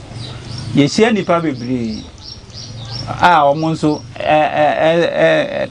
struggle to say the yenso struggle ya nti sisi ano emu ayedin na akoye say ye ni okamafo obi anti na omo ye yensa nti enipa nde bebrebe wo ho ye kan okamafo asem ne nipa ne dodo no. How far are you willing to go to ensure say wa dia odi akwakoja obi no onsa beka anamombe na sesi amo hwe anim se mu betu ama monsa aka mosika sisi ade anamon de eno ane senke ye sori ay ko dan yeka na so aka dan no kwa na dan sem no omuka no ama sesi de ye ni da so eni ti se ba se mo bisa ye no mu asem yi na senka ebeto aban na sum nanka aban no ama ne nkrofo a mo hwe ankorankoro yi die mu hunu se asema ye kan yi dadwen a wo ho no badwen nanka ono mo ahwe ne nkrofo na kasa na ye ye die miasa no mo de sika man aka be mo man ne mkura so asa aye ha because say ameto yi senye se nyi na manyi na me sori na me ne nam saa na obi hia me obeka chem so me mpa adwuma enso so nyamia hwe se sika ida hoyi anya adwuma mfa so obi amre me mo fama de mam so mo fama me na we de owu asem enti sa aban no betie na oma wono mo a omo ankorankoro yi edie no omo di ho dwuma no akọ nkrofo no ho no omo akoka na se wono mo no pepe busia bi kura de atwetwa yeka na ye mobro fu kura yeso yetumi de nwan ne de be yo mponche ne de be yo ye na nka ye hunu ye ho ano a anka mfin se ebe ma oman no ana ye ya brabo mu no so ata adwodwe ye kakra so dro onso e said ye kan no esi ya ni mu kase se empani 40 a ye besra o me so mu momodian na o mu tu ana mo no mu mo e fi se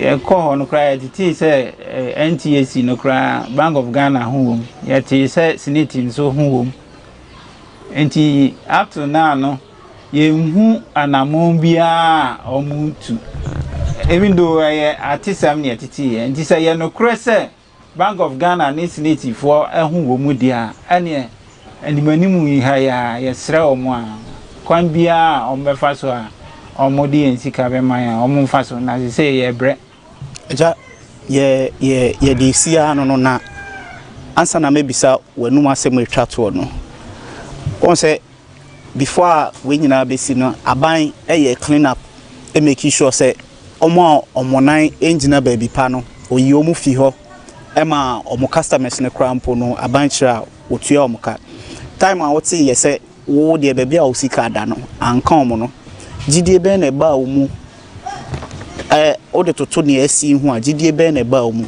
na afi de wasem atwa to no na abra aban kan sa no ehwemi bomi hu ama no sa kɔ na mo kan se sisi ne ekosu mo so mo nhihye eti sen omo so omo de omo omo ne aban na wi na omo ewo lansisa omo de adwuma na sika de enyera kwan bia so yensa beka na eno so makoma to me yem kakra adba yensa beka no achi a me ko ho di akonya pa me yare ye a me ka ho asema omo dada bi nyina achi ni hunu hwe enti ni nyina mu no se aban no nya hwehwemu na obi mama let se obi ko ye hwehwemu o bank of Ghana ho mama se enti mo ni din se wono mayi na enhye bank of Ghana se eno me ti ye nche kura na ena me no kese enti ti se na no ma bi nyina sa ye he kire se eni ene che se ma wawi because emfa ho se de sika me de ewum bia no esom me bopa enti se no se yampa se o mpenfo be boa ye dia na se mpenfo sipi so mbe boa ye dia omunye hwehwemu hwe se nkofo na ye na registered for Bank of Ghana na Mr. Joe asemi si ye no motu hu anamo mpempen so be na mo de mo ase mo akodru a sila monte ho hwe ye de meka ni se enu de office wa na da bia yeko office wa na yeko nti yeko a da bia old story na no moka mo ntwen bibi o pipeline mo sa da bia sa se panimu bi se ye hu panimu pa se last time bi ne call ya me bra yi pra na ye tam no to come ye call managing director na office anon ne call ye and they gidi se si a mo frefre mo ho mo be si a so mo be man sika no bi anokra na nya ni nyina mo ka se mo be ma me bra 10,000 na ka me so ma me 5,000 and so anokra no later 5,000 mo de ma me bra na me so ma me 3,000 say ye ntwen na sika ni wonti na chire o mo guso nti a chire mo be sa man balance na aka that was SARS kaya making cry mo de my 20th June ya 2022 ya no mo de my nti ne krakra mo no mo de se de ne mo pai ba mo de to omo mo da ko na juma ko na no ene aban ene regulators no nti hono de meka ni se besre aban ni se omremu na ye sika sem no onhwe na onye hu bibi man ani NTAC for na nkasa nso de omuye bia nso de se omuye bia omso nyire omo no omunye na afi no sika no omuma yensanka because sika na down to say no mo stop investment no say sika no enyi biem se mo stop no nso na esesa mo di sika man na se mo mfa man dia na se sika ya da ho over 2 years enyi biem enti se sika ne de kwan bia nso na omofa na omode sika man enti e besra ban ne se on twa na ni hwe nanka omwaye na yensanka esika. So it has been another episode of Say It Loud on GhanaWeb TV with me, George AC. My guests today were Mr. Francis Odro and Mr. Kojo Kodom. And they are two pensioners who invested with the National Trust Holding Company Limited in the hopes that their interest and their principal will help them in their time of need and in this time of their retirement. Unfortunately, that has not succeeded, as for the past 2 years they've been struggling to access their funds. They've been sharing their plight with me and telling me how life has been very difficult for them over the years, and they have appealed to the managers of the institution as well as the government and regulators of the fund management area to look into the matter and ensure that their funds are paid them. This has been another episode of Say Loud on GhanaWeb TV with me, George AC, once again, and until we meet for our next episode, it's bye.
On the Ghanaian economy, and today we have one such opportunity to listen to what government is doing in the face of a global twin crisis.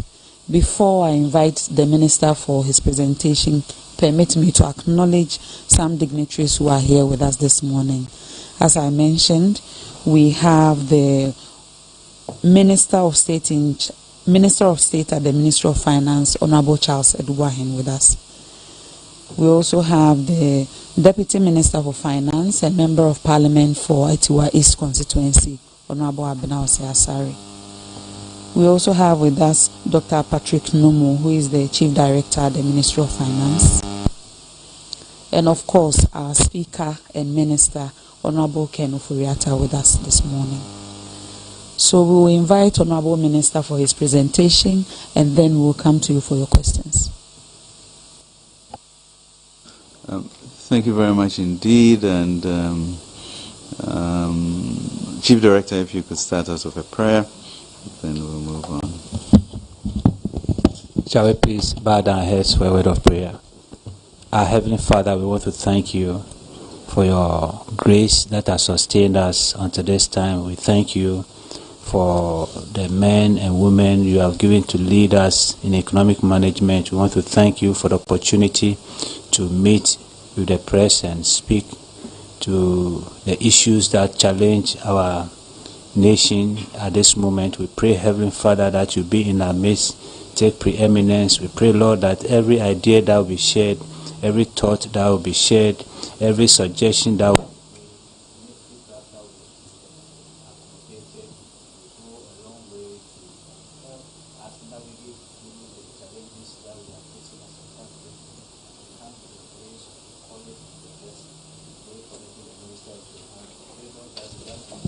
and clarity of thought and speech, that Lord, even as he speaks, it will be very clear to every member of this nation what you, God, has for us and what you are doing at this time. We thank you, Lord, in Jesus' name. Amen. Amen. Thank you very much indeed, and really good morning, Honorable Minister of State Charles, Deputy Minister Abena, our Deputy Minister from Information, distinguished ladies and gentlemen of the media, and fellow citizens. Good morning and welcome to this fourth press briefing on the economy this year. This is a continuation of our engagements on 20th January, 24th March, and 12th May. So these bi-monthly engagements have complemented the statutory update we provided on the economy when we presented the 2022 media budget review to Parliament on 25th July 2022. Given the crisis that is impacting us globally, we will look to be doing this on a monthly basis to year end, so that we engage with you more and give you regular updates. Recent global developments since 2020 have now been described as the worst global cost of living crisis in 50 years. Our economy has not been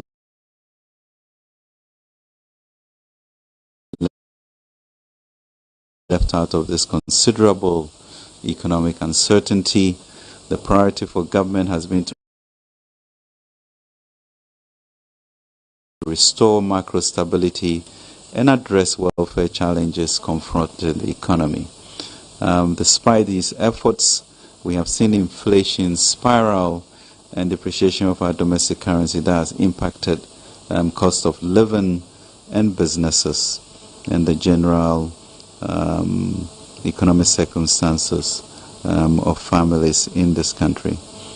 Specifically, inflation remains high at 33.9% as of August 2022, and the CD has depreciated by 37.1% against the US dollar as of 27 September 2022.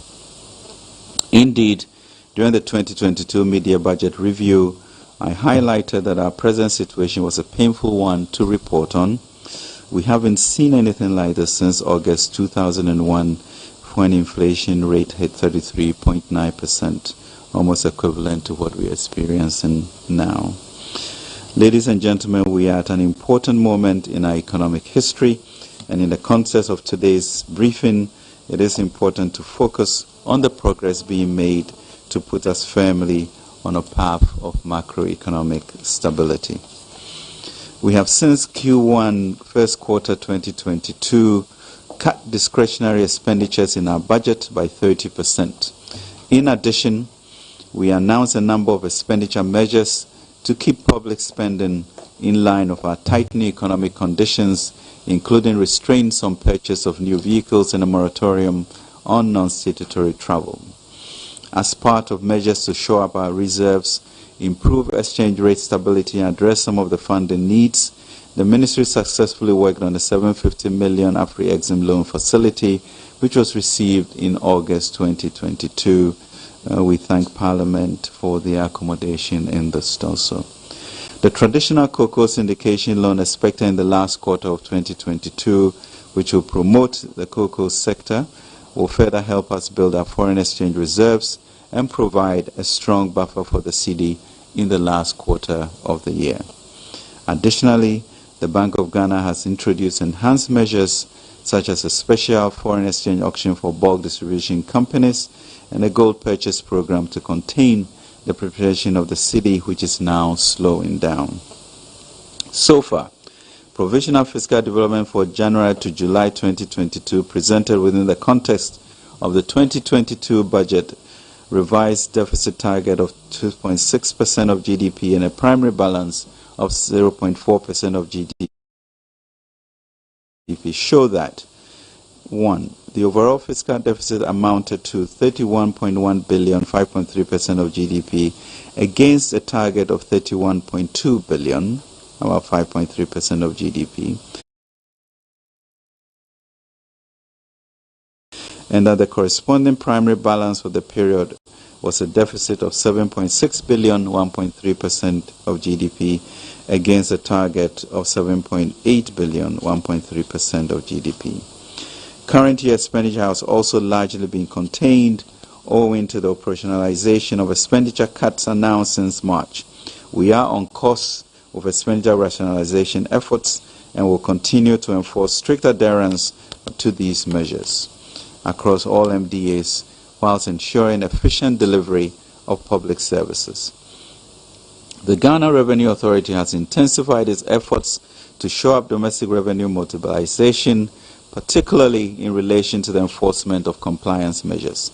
The increased visibility of GRA officials at shopping malls and various commercial establishments and at our borders across the country is in pursuit of meeting our revenue objectives. Such exercises form part of an ongoing drive to ensure we take significant steps forward in remedying long-standing challenges with domestic revenue mobilization, indiscipline, corruption, and leakages. Of course, heightened tax compliance and increased tax audit exercises will continue to be complemented by policy initiatives that allow us to tap into a wider pool of taxpayers in the years ahead. Towards this, therefore, we are looking at areas around the e-levy to ensure its efficient implementation. Overall, our growth outturn of 3.4%, an impressive 4.8% in Q1 and Q2 of 2022 respectively, coupled with modest improvements in our fiscal position, suggests our economy is gradually on the upswing despite the numerous shocks we have faced over the past 2 years. These figures demonstrate that in spite of recent challenges, there has been economic growth, modest as the gains so far may be. This progress gives us a solid foundation to confront the challenges ahead. Undoubtedly, global risks remain on the horizon, including a strengthening US dollar and higher interest rates, which negatively affect external borrowing. This development is exerting enormous pressure on our balance of payment position,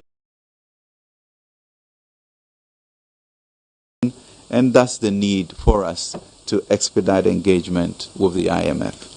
Within this context, government is finalizing its post-COVID-19 economic program as a domestic blueprint to engage the IMF. This document has already benefited from input from key stakeholders, including civil society, social partners, labor, employers, and faith-based organizations, academia, industry professionals, and the leadership of Parliament. Additional stakeholder engagements will be held to solicit further inputs for the program. Our economic program contains a set of time-bound structural reforms and fiscal consolidation measures to place our debt levels and fiscal accounts on a sustainable path over the medium term. The program is hinged on 7 pillars, namely debt sustainability, fiscal consolidation, strengthening monetary and exchange rate policies, building strong financial institutions, macro-critical structural reforms, maintaining peace and security, and economic growth and transformation. The IMF negotiations. The formal negotiations for a fund-supported program began on Monday, September 26, 2022, and discussions are advancing smoothly. The IMF mission will cover a period of 10 days, and in line with His Excellency the President's dialogue with the IMF Managing Director, Kristalina Georgieva, negotiations will be fast-tracked to ensure that key aspects of the program are reflected in the 2023 annual budget statement in November 2022. Government is committed to ensuring that a comprehensive package is negotiated with the aim of restoring and sustaining macroeconomic stability, ensuring durable and inclusive growth, and promoting social protection. As stated in our press release dated 26 September 2022 on the commencement of the IMF negotiations, having a sustainable debt path is a prerequisite for the IMF program. Therefore, the IMF, World Bank, and the Ghana team are currently undertaking a debt sustainability analysis to inform the program negotiations. In addition, the IMF and government team are working to update the medium-term macro-fiscal framework to inform IMF program design. Also, the government team and the IMF team are discussing policy measures and structural reforms proposing an economic program aimed at addressing the economic challenges facing the country towards restoring and sustaining macroeconomic stability, fiscal and debt sustainability, as well as promoting durable and inclusive growth and social protection. Ladies and gentlemen, we simply have not reached any agreement with the fund on the parameters of any debt operation as we are in the process of completing the debt sustainability analysis. Government shall continue to actively engage all stakeholders in a clear and transparent manner as we seek to fast-track the IMF negotiation process. Ghana needs a viable domestic financial system to support its development program, especially in these 3 years with limited access to international capital markets.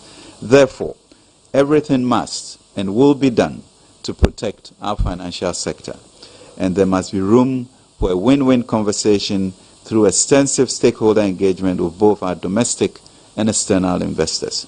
Ghana has always had a collaborative approach with its partners, and we shall, I'm confident, come out of an historic arrangement. This is a government that protected the savings of 4.6 million Ghanaian depositors with the reform of the banking and financial sector. Even in our early days, we owe it to the economy and Ghanaians to keep protecting it. The sanctity and the well-functioning of the financial city members will be made in the coming days, and they will immediately get to work to engage key stakeholders in the financial services sector. Additional to ongoing engagements of civil society organizations, social partners, labor employers and faith-based organizations, academia, industry professionals, and the leadership of Parliament. We welcome all contributions to this great public debate, but we must be careful to build and not to tear down our nation. Ladies and gentlemen, we will leverage on our strengths to rebuild the economy, focus initiatives such as the Youth Start program that will provide 1 million jobs over the next 3 years, will support entrepreneurs with loans to build their capacity to create more jobs and realize the President's vision of a Ghana beyond aid and an entrepreneurial nation. The Development Bank of Ghana, which we capitalize at 750 million, is also supporting the private sector to invest in areas that are too long-term, with positive knock-on effects on job creation and economic growth. Taken together, we cannot lose sight of the remarkable progress we have made since the pandemic. And I believe that in the months to come, our robust policy approach response will help to considerably ease the challenges with inflation. Progress is prosperity, is our collective duty. We have overcome many challenges and risen to the occasion many times. This is another challenge which we must overcome. This too shall pass if we remain united and purposeful. Let us not forget that the battle is indeed the Lord's. As the book would said in Genesis 11:5, if as one people speaking the same language they have begun to do this, then nothing they plan to do will be impossible for them. Thank you very much for your attention. God bless you. God bless our nation and make it great and strong. Thank you. Thank you so much for the insightful presentation, Honorable Minister. If you are joining this press briefing, we are live on GTV and Joy News. We are also streaming on Facebook at Ministry of Information and Ministry of Finance. It's so refreshing to note that, as Honorable Minister mentioned, in spite of recent challenges, we are recording economic growth. That was one point that was really encouraging, and I believe that there is light at the end of the tunnel. Thank you so much, Honorable Minister. It's now time for Q&A. If you have any question, this is the best time to ask. If you show by hand, we will bring the microphone to you. You mention your name and media house and then proceed to ask your question. Okay. So we'll take the first question from here. If there are any hands, okay. Please keep your questions brief and to the point, please. Thank you. My name is Maxwell Adumbila from Graphic. Minister, I noticed the optimism around getting a program by December, but our history shows us that we normally would take about 7 months minimum to get a program, from time of announcement or engagement with the fund to the time we seal a program. What makes this time unique? Where is the optimism coming from that we can get a program by December, and even we can have the November budget coming from the IMF program? Thank you. Okay, my name is Ebenezer Sabute from JFM. My first question is a bit related to my colleague's own. It has to do with the 5-member committee that you indicated that you'll be forming. I'm just thinking, is that committee the work of the committee not going to delay the program negotiations, since government is in a hurry in a way to get it done? That is one. And then secondly, I was thinking that you were going to give us some updates on the previous press conference that you had. You did mention some budget cutting measures that government was undertaking, like the moratorium on purchase of new vehicles and stuff. I was thinking that you were going to give us an update on, at least let's know the impact of that savings that we have been able to done to the economy. Thank you. Thank you for the question. Please, if there are any hands, this is the best time to pick the questions. Otherwise, I take that to be the last. Okay, Echo. Thank you very much. My name is Echo from Bloomberg. One observation. I was happy to notice that you said you're going to have more monthly briefs, and so that would help. It's very welcome. Thank you. Honorable, you also mentioned about this board or committee that you have put together. I didn't quite get the exact work they are going to do. Is it also going to be part of the DSA analysis that is ongoing? And I want a bit more clarity on that. Thank you very much. Thank you. Thank you for the question. If there are any hands, we can pick 2 more. If not, we go to Honorable Minister. Okay, Honorable Minister. Thank you very much indeed, and welcome. I think the issue of the timing is that we've seen countries like Zambia, rightly you have mentioned, gone through a 2-year negotiation by getting into the common framework, and really I don't think we as a country can afford that type of uncertainty over that period. And why are we hopeful that will be different? Because in the discussions that I had with the managing director of the IMF, those were the specific issues that we talked about, how to fast track this so that we will get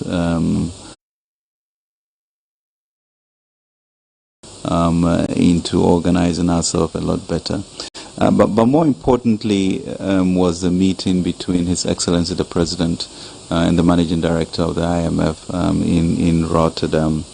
And it was very, very clear in terms of the commitment that the fund showed. And she did say that they were determined to reach an agreement by end of the year, and that they've started constructive discussions with us. The team is here, and they are here on a mission. But as the mission chief told us, this is not a mission of 10 days. It is a mission through the end of the year. So there's increased intensity and acknowledgement that this must be done. With regards to the committee, coming from all of you, no, it will not delay. I mean, I think if I were to even listen to Bloomberg and Joy, you seem to have the answers for what this is going to entail. So within the confines of this period that we are in discussions, we will be able to come up. We expect them to be able to come up with input ideas as to where we should be going. I mean, the truth of the matter is that the variety of options, we can all, think of them. The issue is the idiosyncratic nature of our market and making sure that whatever we do goes to create, a stronger financial ecosystem than before.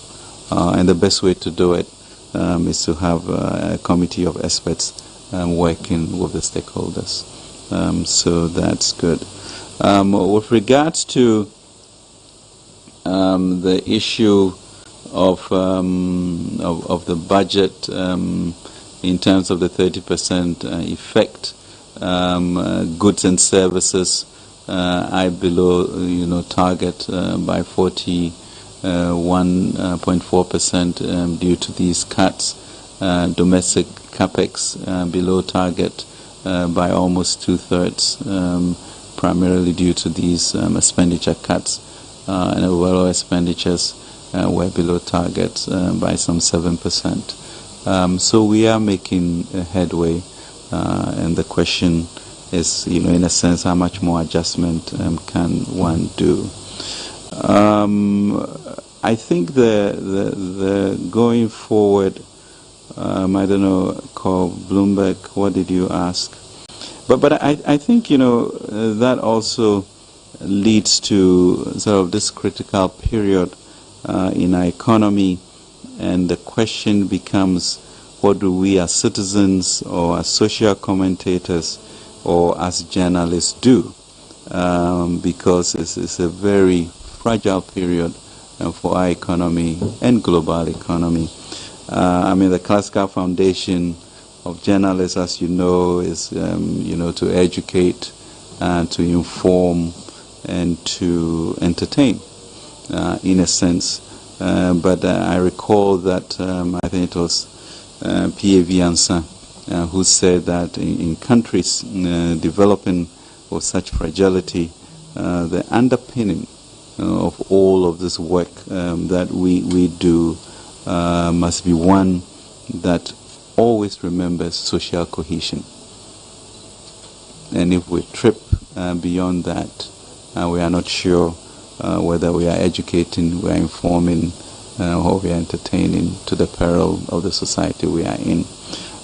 So really caution to all of us as citizens, all of us as social commentators, the Bloombergs, etc., which really we must be very cautious about and really understand where P.A.V. Ansa was coming from, the need for social cohesion and to have the society we all would want to live in. Thank you very much.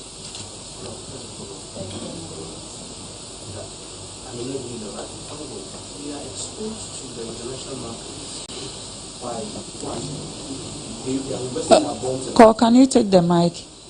Okay. Thank you. Okay, let me take it again. We still have, as a nation, we have people who have invested in us. They have given us bonds and what have you. So sometimes there's a lag in the time that official information is made available, and then what the market is craving for at a critical time. This brings in a lot of analysts who say a lot of things. And so when it happens like that, and then we come to the officialdom and there's a lag, that vacuum will be filled. This is not for me as a person or even Bloomberg or any media house, but generally, I think that's why I recommended that monthly briefing is helping. If there's a way that more frequent, even on a maybe bi-weekly basis, there will be somebody to give briefs, it will help everybody. Then whatever the official position that Ghana has on any position is quickly mentioned and it is known out there. That is just just a comment. I didn't get clarity on the committee you are putting together. Is it fair to say that this committee is also going to help lead in the DSA analysis, and that are all options available on the table, different forms of restructuring if need be? You say we've not gotten there, we've not started yet. Help me with a line that clarifies this statement. We are putting together a committee to help do especially what, and what options are on the table.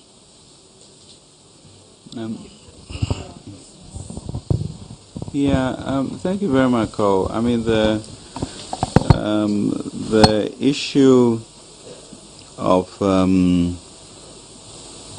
information.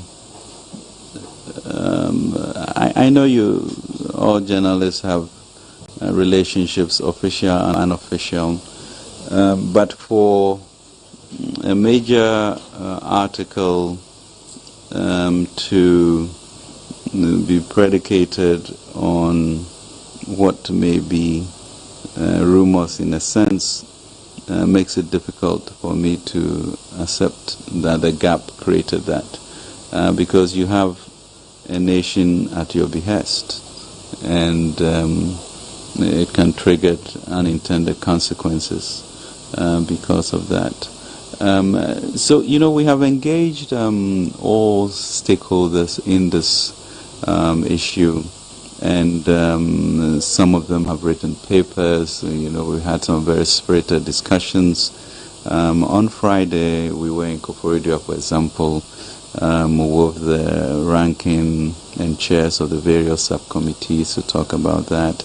I think the financial subsector is a very special and important sector, and that is why we're encouraging that type of setup, so that their input, however it happens, it will then be looked to incorporate in our discussions, because it's important. I mean, the DSA is happening. What does it throughout? It's throughout a sense of fiscal adjustment. You have a financing gap, and then you're going to split it between fiscal adjustment and your debt operations. So let us be informed by what the domestic financial system thinks is a way to go. I think you've heard enough of various options that can be done. There's an article from JP Morgan. We all know the variety of things that could be applied. But I think it's important for the industry players to lead this whole discussion, so that we are well informed going forward. So that really would be their remit, so that there's a cohesive and comprehensive way in which we incorporate their views. But we are not predicting where things will go, and I think until the DSA is done, everything else is really speculative, and that's what we do. But the one clarity, as you can see in the statement, is that we know about ensuring that we have a strong domestic investor community, which is you, me, everybody, and the banks, so that we can depend on it. They'll be confident about their assets being protected, and we'll go forward together to resolve these issues.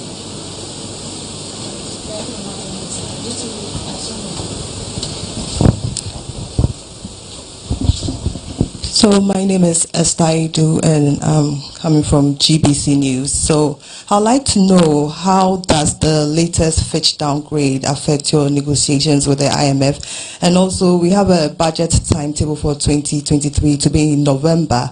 And how soon will the IMF discussions end, so not to disrupt the budget timetable for this year? Thank you for the question. Okay, the last question. All right, I'm Isaac Adu from the Finder newspaper. Minister, from where you sit, how soon will we restore macroeconomic stability? How soon? Thank you. The Finder, that's a big question. But I think it's really an excellent question. I mean, I think this is the 18th time that we are coming to the fund, and you look through the history of it, and you really in the end come to the realization that there are certain structural things that we must do, as a country, if we are to move out of this in and out of the turnstile of the IMF. And I think we need to take a view on that. I mean, yes, we need to address our debt issues so that we can sustain and build to it. We need to look at the way in which our compensation is going, such that the ratios, maybe come down to about 35% of our revenue, which means our revenue must considerably go up. If you break down our wages and salaries and compensation, you realize a majority of them earn very low incomes, and then we have, maybe a much smaller minority, topping up to make this huge burden. So how do we create more equality within that and get also more productivity to be able to change that equation? And then there are areas such as our earmark funds. I think we now have about 14 of them, which means that government's revenue are already quote-unquote earmarked before they are used, and we need to examine those. Those were some of the issues that came up in Koforidua of the parliamentarians. And then you look at our foreign exchange issues, and the question becomes, why do we have these retention agreements, and shouldn't all of the resources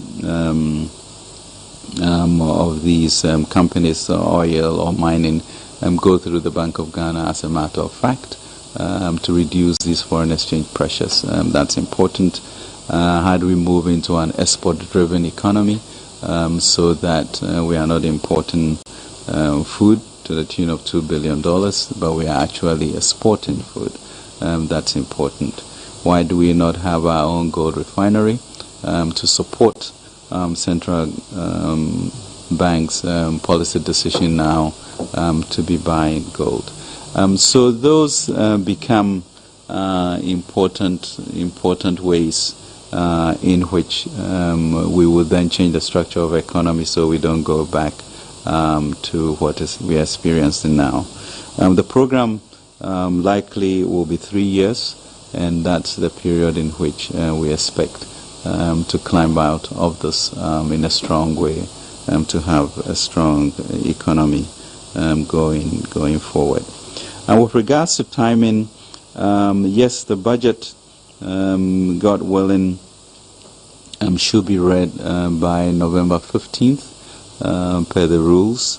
And so, yes, we are multitasking to ensure that all of these things will enable us to meet those deadlines. But we will do it. The issue of the Fitch downgrade, as you mentioned, is unfortunate. In their email to us, they referred to the Bloomberg article that influenced their decision, and so the downgrade has, well, it sort of further depressed the bonds on the international market, resulting in additional losses to investors. I mean, once we got downgraded to CCC, we are also expecting that the economic program that is going to be that is being worked on, which will be the sort of the basis for the IMF discussions, will then, help us to come back to some strong matrices to then be able to get our sovereign ratings revised over that period, and we are confident that it will. I think returning sort of access to the international capital market is going to take a bit of time, 2-3 years. And so during that period, we'll work on our ratings also to be able to get there.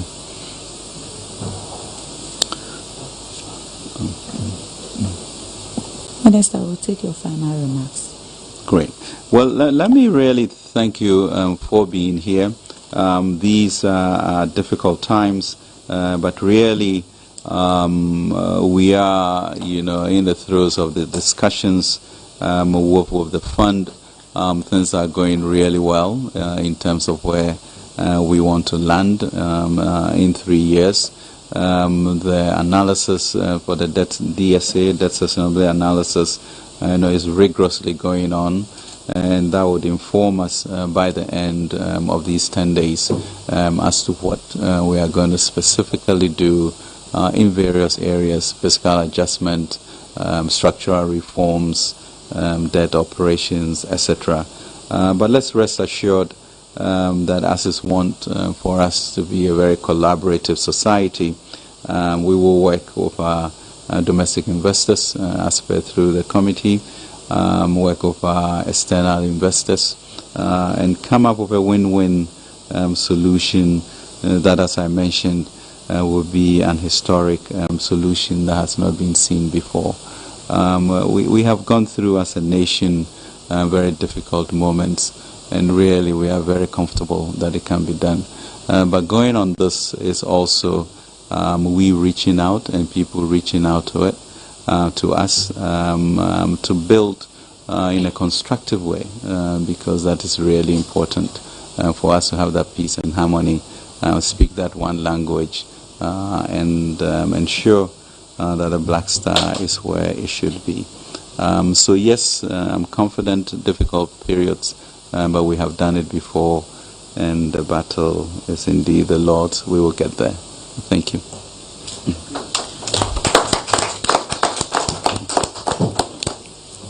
Honorable Minister of State, Honorable Deputy Minister, distinguished ladies and gentlemen, the press, thank you so much for making time for this important exercise. And as Minister mentioned, this will happen more frequently so that we get to interact more and inform Ghanaians. Thank you and good morning.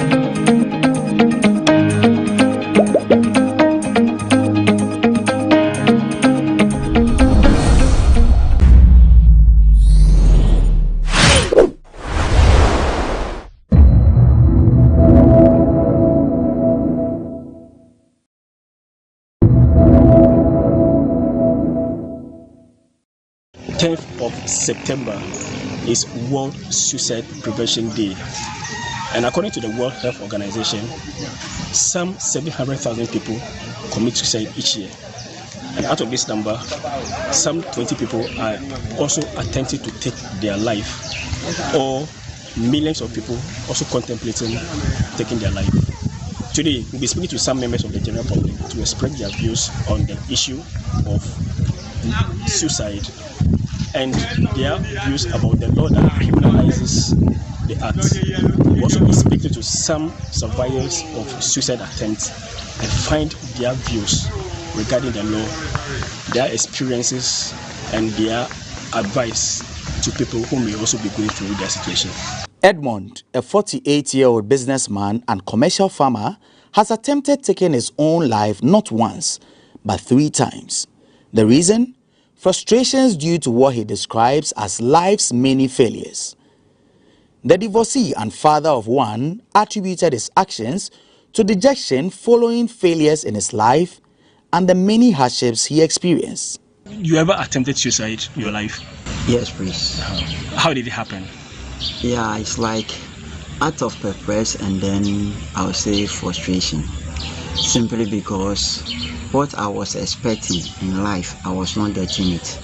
And I thought that if such situation should continue, then the best way is to end up my life. Actually, I sat down and I thought of it for about 3 days, and I took the action. I bought drugs, that's chemicals that I know that when I take it, I will surely die. So I mix it. To be honest, it was what we call DDT. I mix it with water, and then I took it. But I don't know whether it is a miracle or what, it didn't work. And then 3 days later on, I bought another drug that they said is used for killing mouse. And that one, when I was about to take it, I had a call. And the person that spoke with me, I would say it's a God-sent person. After talking to me, I realized that it's like the person preached the word of God to me. So I took inspiration from what she said, and I forgo it. And then the third one too, I tried. That one too, I took the drugs. And then the drugs did not work. So I would say all the occasions of attempting, I took the drug, I made the attempt, but they didn't work. So I would say I survived. My surviving is by miracle, or it is the work of God that keeps me still alive. After carefully planning, Edmond acquired DDT, but after taking it on 2 different occasions, it didn't work. After taking the medicine, I went to bed and I was expecting myself to die, but I didn't. There was no reaction like pains, like vomiting, screaming, so that somebody would even rush and then take me to hospital. No. So sometimes people don't believe me when I say I made an attempt of committing suicide. How long ago was this, or were these incidents? The last one was just 2019-2020. And all these were due to hardships? Hardships, economical hardships, and then the level of my life as compared my age and the things that I plan doing that are not being successful. Because I don't like to blow my own horn. I'm a hardworking guy, and I expect myself in terms of social level, I should be at a certain pedigree. Tell us about your family life. Are you married? Do you have children? I have 1 child, and I'm a divorcee. Many people in Ghana try to end their predicaments by ending their lives. While some succeed, others, like Edmond, fail and have to continue living with their problems. Would you say you've gotten over the issues that pushed you to the point of suicide? Yes, please, and I'm ever ready to share my experiences with people, because I've realized that maybe what you are expecting today that you do not have, if you live tomorrow, you may surely get what you were looking for. Auntie Kenny, one of such people, thought ending her life was the best way to escape her many debts. The 51-year-old food vendor, after being abandoned by her husband for giving birth to a deaf child, saw no help coming from any other place and decided to end her life by mixing DDT with salt and drinking it.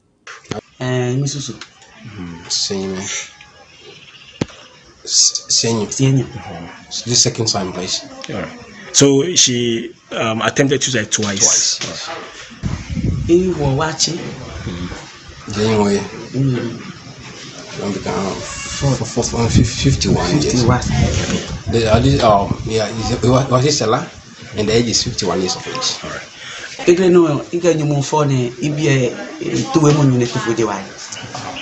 first one, I had a daughter with my husband, and there was also the child didn't able to speak. The husband left us, the Dalima. Okay.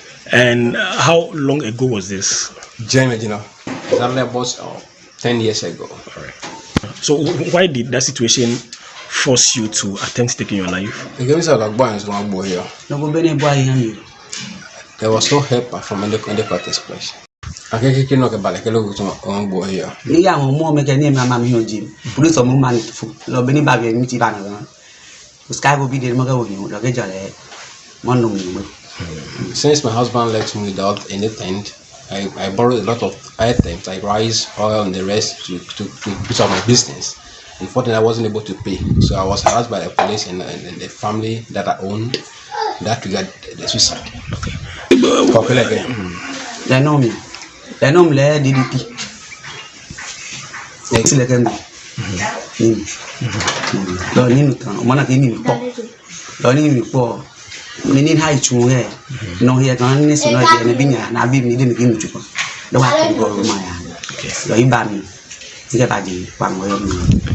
first instance, I mixed VT with salts, and after taking it, I realized that I have a serious stomach problem, and so my landlord took me to Roma, where I comforted them that I took DDT, and then from there, after I recovered, I was taken back to my family house here. That's why I'm here today.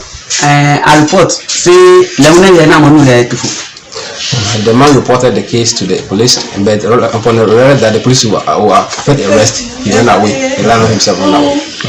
Just a few weeks ago, Auntie Kenny, who has been facing numerous harassments from her creditors, tried taking her life again, this time by drinking bleach. What happened in the second instance as well? The same thing. Any Johnny Bubu, if you must marry, you know him. Go here, you know, in no back, you know, in no back. That one again, can't. I mean, you get too much. You didn't know you. This sister, who Bewa, no go be. You need a man that put me the puppy. If me make a pia, I'm going to free to back with him.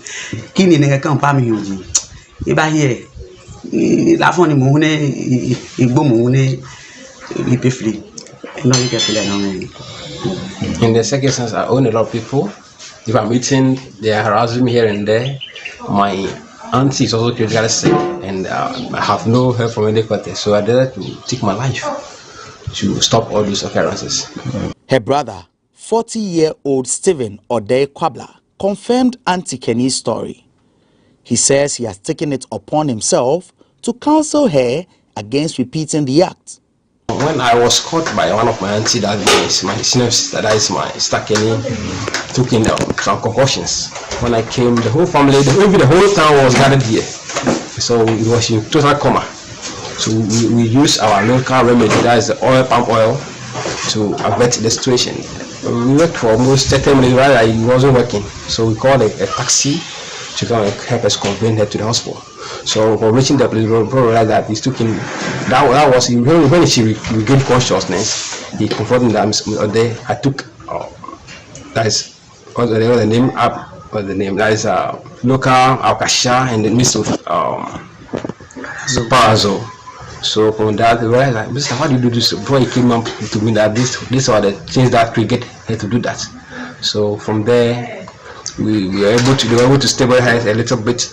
And then the next day we were discharged. Since then, she has been okay. She has been normal now. And on my part, I've been advising her every day on the daily because I realized that I don't want to keep her isolated.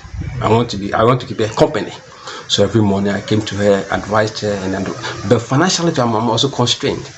You know, I have a family that I'm looking forward for, and so if there will be any help financially and then psychologically, I'll appreciate them most. In Ghana, 1,500 cases of death by suicide are reported nationwide on a yearly basis. In each reported case of suicide, there is believed to be 4 unreported cases, summing the number of unreported cases to almost 6,000 yearly. The 1960 Criminal Code, Act 29, Section 57 states, "Whoever attempts to commit suicide shall be guilty of a misdemeanor." But for survivors and their families, it is about time Ghana dropped this law, as persons who attempt suicide need counseling and solutions to their problems, not prosecution. My country opinion is that that law should be in our good books of the land, because but if we love our lives, we live bad ones, and so if a person considers that kind of thought in his or her mind, that way should be catered for and be treated as such, as a sickness, and that need to be treated. So rather jail the person, you are adding more fire to the issue. So that law should be in our good books at all. Okay. Apple. He said it's against that law. Because since the person in difficulty, you need a support. If the support comes, then that will not be existent. So this should be criminalized. I don't think that law, excuse my language, is meaningful and sensible enough. I'm saying this that because no each and everyone that will have or would attempt committing suicide, per my background, I would say there is a spiritual thing behind it, because it's like something is urging you, something is pushing you to do it, either psychological and whatever. So it's like at the end of the day, the person rather need to be cancelled than rather you persecuting the person and putting the person in jail.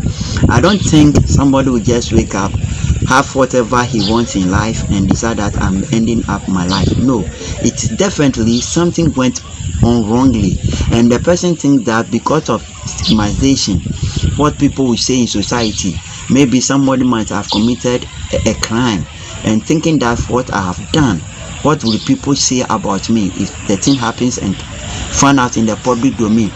And in my situation, for instance, it is not a crime, but I found out that due to economical hardship and things that I was expecting in life, I was not achieving them. So if that be the case, let me kill myself, and at the end of the day I survive, and you decide to put me in jail because of the, I rather think that they have to give us counseling, and then maybe gather people that have made attempt and survive to come out and talk to people that are thinking or want to do similar thing. That all hope is not lost yet. But what does the general public make of the 1960 Criminal Code, Act 29, Section 57? I think the law is there, but all those who have attempted to commit suicide, now we have not seen anybody who has been jailed. If people have been jailed, we have not seen the number being published. If the law too will be enforced, and also the social welfare people, as part of community organization, the civil societies will also come up and also move around the community, giving much education on suicide. It will also help people not to also go into that area. I think the law will be fully enforced, or it will be beneficial to society if government is doing its part.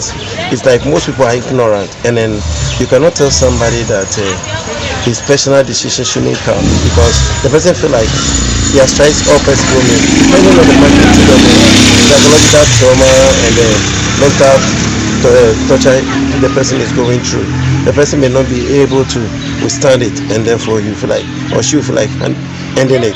Asana be more problem. Konya baloko jika bonya ne jiko ya agbo. Keka abi more problem ka ono ko bina an mecha manaka o. Ni no ne bale han jiko ya agbo he. Ke mai amanye ma solve problem mo e hamu. La sana mini abanye groto bo ko lo adane angbo he. Na solve problem mo ka mo ko na se wo ne ba. All right. So she's of the opinion that people who attempt suicide should rather be counseled, and then those whose situations are found to be mild should be punished for not dealing with them, but rather resorting to ending their lives. And those who are found to have genuine cases should be counseled and assisted in one way or the other. So you heard the views of some members of the general public and also some survivors of suicide attempts. To them, people who survived suicide attempts should rather be counseled in the lost crowd rather than jailing them. From Odumase Kobo in the Eastern region, Michael Ubete for GhanaWeb TV.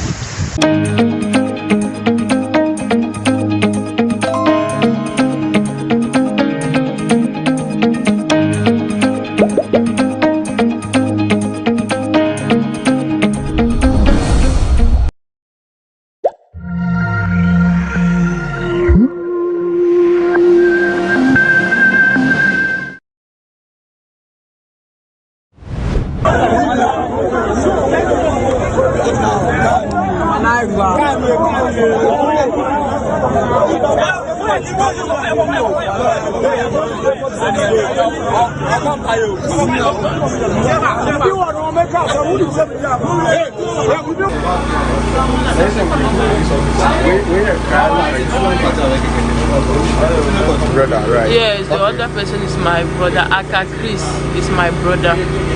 They beated him up badly, and then he's okay. He's at the hospital. It's just that he's alive, but he's not feeling well at all. I'm so disappointed on Ghana police and I'm so disappointed about Ghana. Sorry. I'm so disappointed. They cannot just kill, because what they are saying now, they said my husband had kidnapped two kids and they wanted to kill him. Where is the child or where is the whatever? They just kill him. And they said they have still the car. Which car? This car. We had this car about, I think it's between 4 years now. Something like 4 years. He switched car that he went and steal again. And it's not the only car that he have. So I want justice to be done for my husband. My kids are there. He have led 3 children. What am I going to do with them? I'm not doing anything. He haven't left anything for us. I want justice to be done. Please, I want justice to be done. For the sake of my kid, please. So, He's a Cameroonian. My brother is a Cameroonian. Okay. And my husband is Ivorian Cameroonian.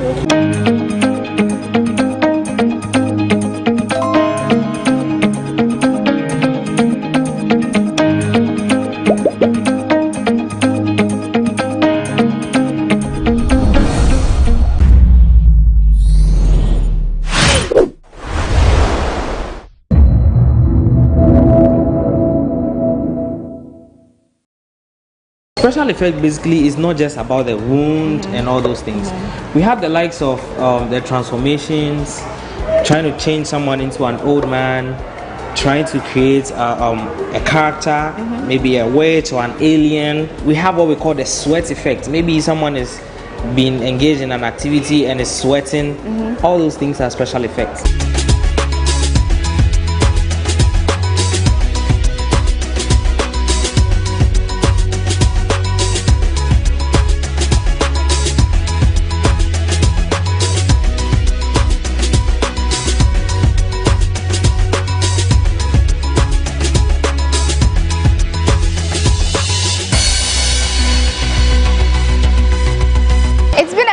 And I'm happy you could join us for another beautiful episode of People and Places here on your favorite channel, GhanaWeb TV. Before I go any further, let's take a look at these.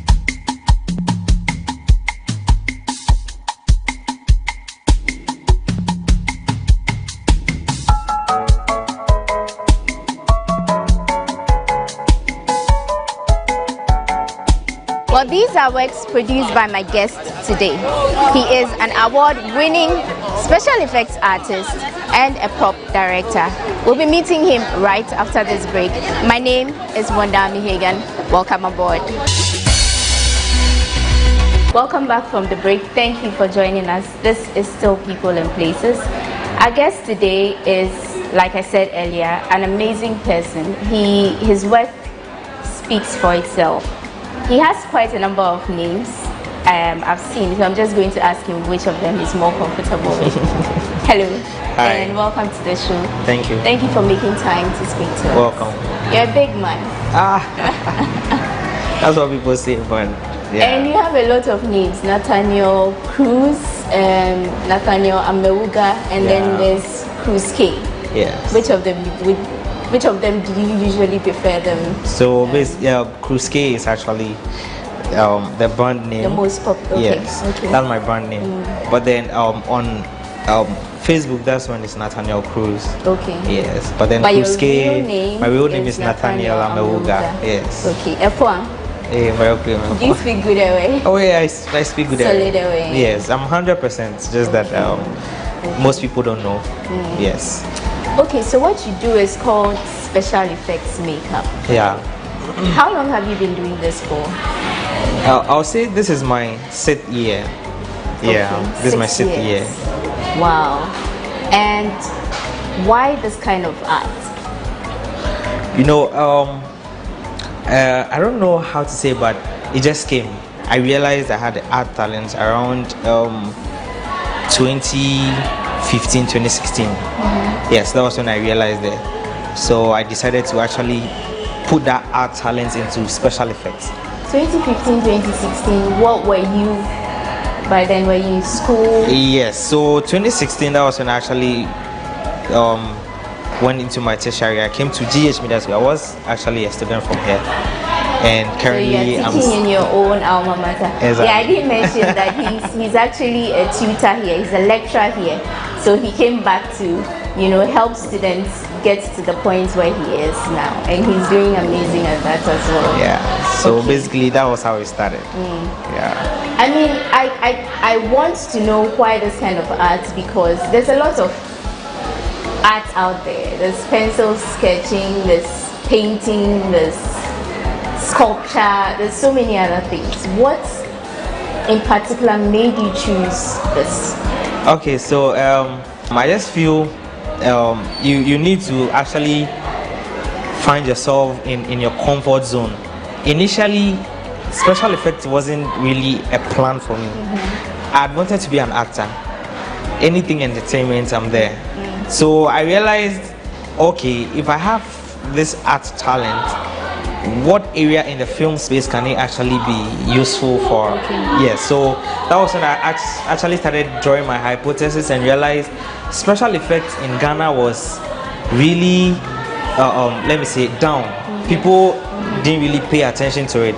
So I was like, okay, and I also believe in making change. So why don't I actually take the mantle and actually make that change? So I decided to actually then do special effects. So it was inspired by your desire to act, or being the acting and film industry. Yes. Okay, and how has the journey been so far? Before you get to that though, what was growing up for you like before you got to the point where you wanted to act? What did you want to be? Have you always wanted to act? I wouldn't say I had wanted to be an actor in future. For me, I'd wanted to be like a pilot, a land surveyor, because I'm good in this calculations. I'm good in the technical aspect. I'm good in the geography. I'm really good in all those aspects. So I wanted to be a pilot or like a land surveyor. Yeah. So it was after my SHS and let me say, I actually failed my exams though. Yeah. Okay, what did you study in SHS? I actually did general arts. Okay. But then when I was in SHS, I was having more interest in the drama club kind of thing. And usually I used to do the stage thing, but I didn't see myself to be an actor one day. But it was through my SHS level and after school, I realized, okay, I think this acting thing is really something I should pay attention to. So that was when it started. So what was your favorite character back then?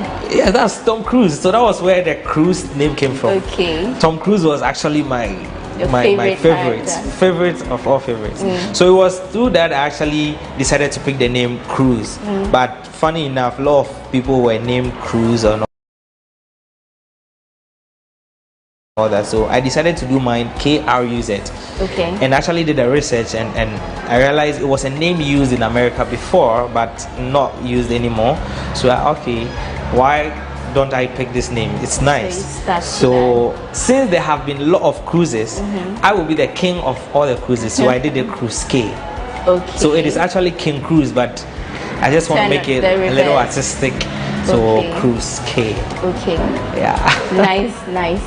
And when you decided to go into acting, what was the reaction from people around you? Your family, your partner? Do you have a girlfriend? No, assistant. I'm single. Okay, but people around you generally, what was the reaction from them like? Did they support what you wanted to do? It has been tough, really tough, because nobody actually thought of that. So it was difficult for people to actually buy into the idea, especially my family. When it even comes to the support aspect, no one was really willing to actually give her that support, because among let me say 78 grandchildren, I was actually the very first to 78 grandchildren? Yeah, we are lots. Yeah, those. Hey, sir, out of how many children? I'm curious. Okay, that's like 16 children from my camp. What, from the same? No, two. Okay. Yeah, so that's up. Yeah, so I decided I was actually the first to actually venture into the entertainment industry, and they were not all willing to, because I'm very brilliant, and I actually, the only thing that happened was me failing my SHS exam. But then in JHS, I actually topped almost the Nungwa district. That was 2011. I had the highest grade there. So what happened in SHS? You know, it happens. That's destiny. That's nature. You cannot actually cheat nature. You cannot decide for nature. So it was true that if I hadn't failed, I wouldn't find myself in this position. Okay. Right? So I'm basically using that to actually the intelligence or whatever to still push through the arts space. So now I'm actually a facilitator, so it doesn't mean I failed my life. No, I only failed an exams, not my life. It probably was just a means to another. Exactly. So it was difficult for my family to really accept that decision. It was not easy, but I had people who were actually discouraging me from church. One lady was like, the acting industry is dead, and you not get paid, you don't have to even try it. And I was like, no worries, no problem, I'm going to push through, I'll try it. Let me go and make it first. Okay. Let me give it a try. If it doesn't work, I'll come back. And you have proved the world. Proved everyone that you could. So, take us through the process. You had the idea in 2016. What was the journey like? Did you just wake up one day and decided to get your products? Who was your first model? Take us through the whole journey. Everything came when I was in school in GH Media, and I went to acting class one day, and our directing lecturer, Major Vine, he was actually the one who taught us a little of Halloween makeup. He was just doing a sketch of Halloween makeup because he's a director. He studied in German film school, so he has the knowledge of makeup and all that. So he just did a little of that, and I was like, this is so nice. I was loving the whole thing. So I came to the hostel that night and actually borrowed a friend's laptop, and I was using the school Wi-Fi, and I went online watching more videos on YouTube and all that, and I realized, okay, this looks pretty interesting. So I decided to take, and funny enough, there were no materials by then in Ghana, and as it stands, there's still no materials. So watching the videos and trying to create the thing was so difficult because you don't have the materials available. So how then do you create? So I decided to start doing more research and finding ways to improvise and still do good special effects. Okay. So yes, that was actually my agenda from the very beginning, trying to improvise, talking to people who were there before me. I wasn't the one who brought special effects. I only drove people's interest into special effects. But then there were pioneers who were already doing. Mr. Johnson, who did Chewa, the makeup we used to watch when we were kids. He was the one who did that, the Chewa movie. So I spoke to them, and Mr. Kojo Hilton, the art ambassador for West Africa, he's actually in Ghana. And so I actually do my hypothesis, trying to find information, get more information. So they were doing it before, so I was looking at ways to improvise. So that was when everything started. Before I even started getting my products from Nigeria, which is actually our neighboring country. So that's where there's a shop. That's where you get your That's where I get my products. Okay. Yes, but then when I started, I was still using the normal food color, the glue, the tissue, the cotton. It's all about your creativity. So it's been progress. It's been progress, yes. And the products you get from Nigeria, are they very expensive? Yes, special effect products generally are expensive. Okay. Yes, and also getting from Nigeria, because they also get from UK. The owner is in UK, so she gets the things to Nigeria, and getting from there, it's now more expensive than getting it straight from that side. Okay. Now I've seen a lot of your works, and I'm thinking you must really love horror movies, or you watch a lot of, gory graphic videos to be able to do the kind of things you do. Is that where you get your ideas from? But funny enough, growing up, I never loved such movies. Okay. Even the Chewa thing, I'm saying that because that particular movie, Chewa, Jan Tutu, and all those movies, when my mom is watching them, I actually put my hand in my ears, or probably use a pillow to cover my head, because if I watch that, I have bad nightmare. Like I can't even eat if the thing is bloody. if they're doing a funeral in our hometown, they said if I'm being notified that a dead body was transported through this lane, I wouldn't use that road for. I won't use that lane for a week. Okay. So like I grew up scared of such things. So now, until my mom saw me do this thing the first day, she was saying if she never saw me do it, she would never believe it. Okay. Because she knows I'm scared of blood. I don't see stuff like that. So how did the vim come? I don't know. It just came. It just came because I put myself to task. I wanted to make a change. So I have to fight the phobia. So yes. And even till now, if I see real incidents, I sometimes can't stand. Okay. So if I watch it, I don't watch it from that perspective anymore. I rather watch it from the creating perspective, so I can actually do more creating like they do. Okay. Yeah. So now I think I love horror films. So if you come to my house, my movies are all horror. Big films. transformation. Yeah. Exactly. Okay. Do you also do normal makeup? I mean, normal makeup, which is not special effects. Yeah. So basically, yes. Makeup is makeup. If you want to do special effects, obviously you need basics of the normal beauty makeup. You know, I keep trying to make this thing clear to people that special effects, it's actually, let's say, the motherboard of makeup. All right, it's actually the motherboard of makeup. So even the beauty makeup still is called special effects. Because under special effect, we have what we call special effect makeup cosmetic. Okay. That's when you use the normal foundations and everything. So the beauty makeup people do, we still call it special effect. The reason why we add special to ours, maybe we do a little of 3D attachments and enhancements and all that. So we call it special. It is very special. Yeah. I have some more interesting questions for you, but we want to take a break at this point and join Enam while she gives us some facts about Ghana. We'll return and continue the conversation. Stay with us.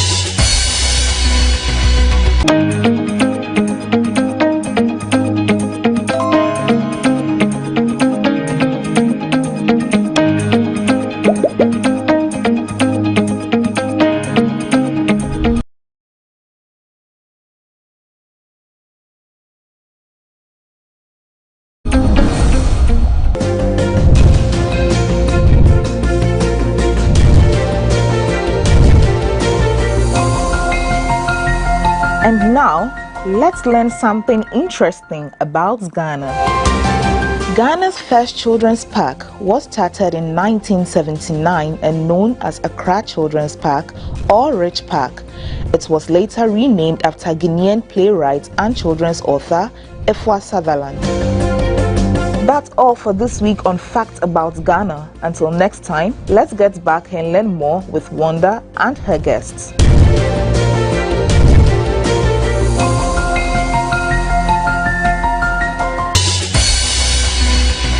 Welcome back from that quick break. Thank you, Enam, for giving us some tidbits about Ghana. And so, in this part of the interview, we are going to be more interactive. It's going to be more practical. We are going to see what Nathaniel does on a normal day. He's going to demonstrate something interesting to us. And that is why you see his trolley here with all his tools. Nat, can I call you that, by the way, or you just prefer Queen's Cane? Okay. So, what's your favorite tool among all of these?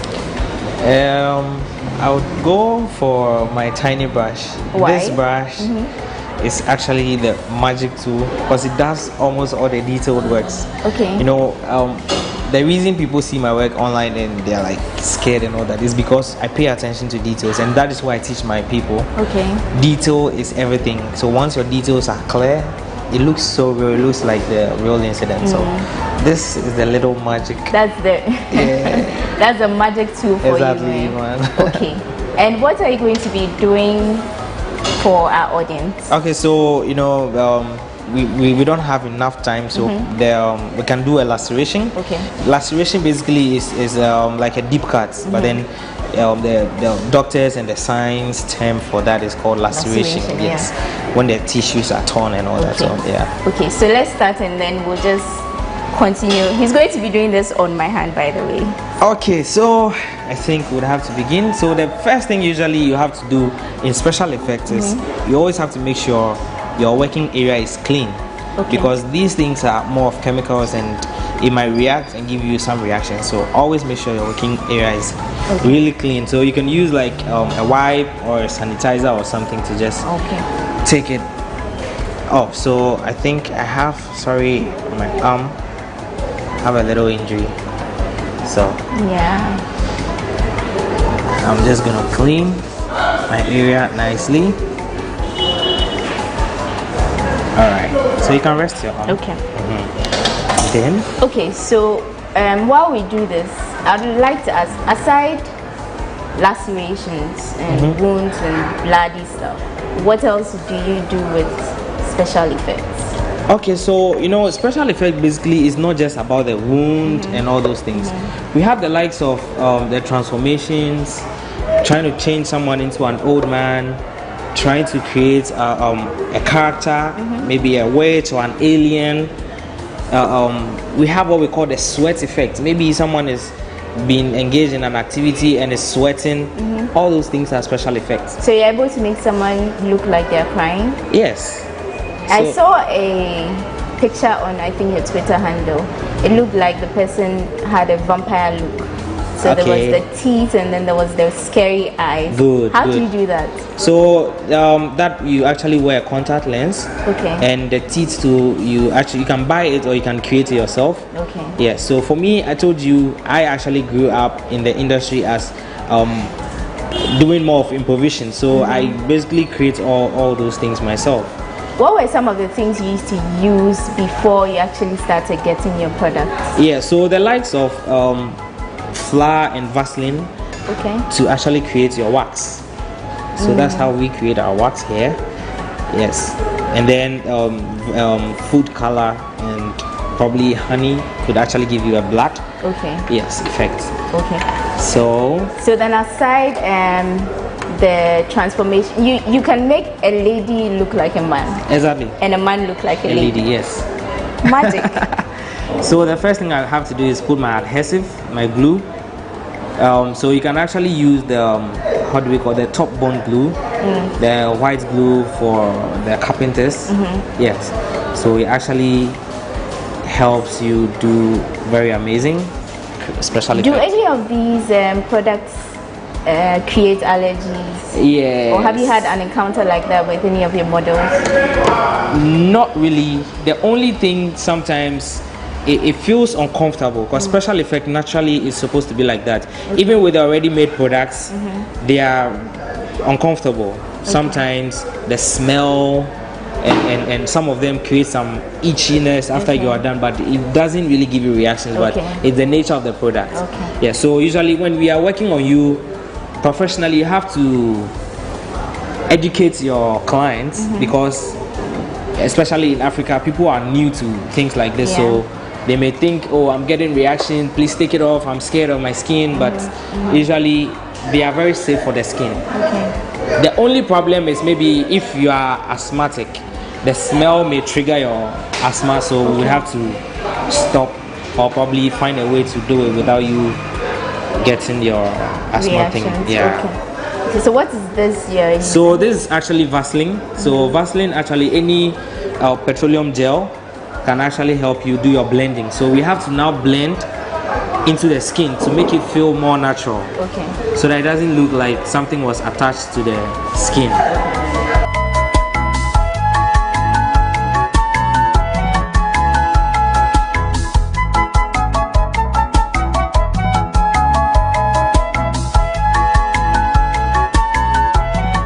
What's the most difficult makeup you've had to do so far in your 6 years of profession? Okay, I think when I was actually trying out my first bowed cap, trying to improvise how to create bowedness. Yes, I was trying to improvise, but it was not working out, and I had to use let me say the hospital latest gloves.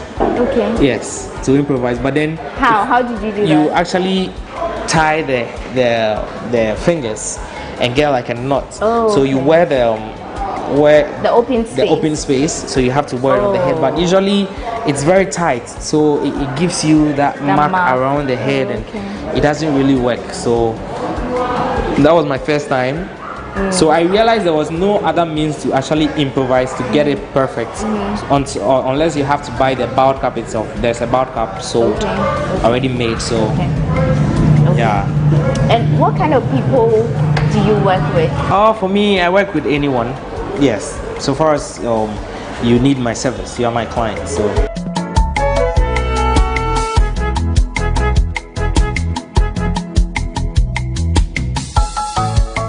Do you have international clients? Yes, I do. I have international clients. From where? Which countries? From Nigeria, South Africa, America. I did a recent job, that's War from the Archives, with Hassan. He was part of the Black Panther crew cast, the warriors who actually did the Black Panther. He was part of them. So we did a project, a short film, War from the Archives. And that was also as a result of recommendation? Yes. No, he actually searched online. I worked with one of my directors, and he came. We wanted to do a film, and he actually volunteered to be a part of it. And we met him through that. So yes. Okay. And how is doing this kind of work in the Ghanaian industry? How would you describe it? Is it difficult? Very difficult. Very, very difficult, because people still haven't gotten the whole idea. So it makes the income level difficult, because right now, if I'm trying to do this, and also the perception people create about art itself, not special effects alone, is so bad, because they don't respect artists. And I think that has been a major problem from the beginning in Ghana. So someone calls you for a job, and it'll be like, how much are you charging? They'll be like, when you charge, you'll be like, oh, this is just but it's not like that.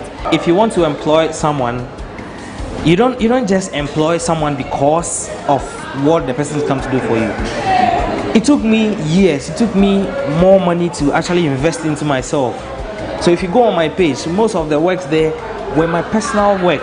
I paid people to do that and post it to build my portfolio. So if you call me for a job, that alone should tell you that I am capable to do what you want me to do.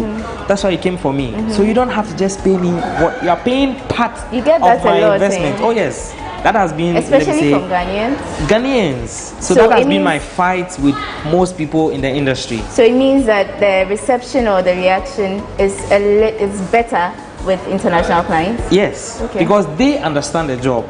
They brought it, so they know what goes into it.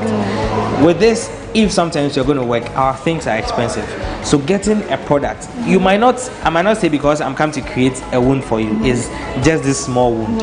If I want to create a wound, I'd have to use a wax, I'd have to use a toning paint, I'd have to use spirit gum. So just to do this wax can even cost us like 1,000 cedis for products.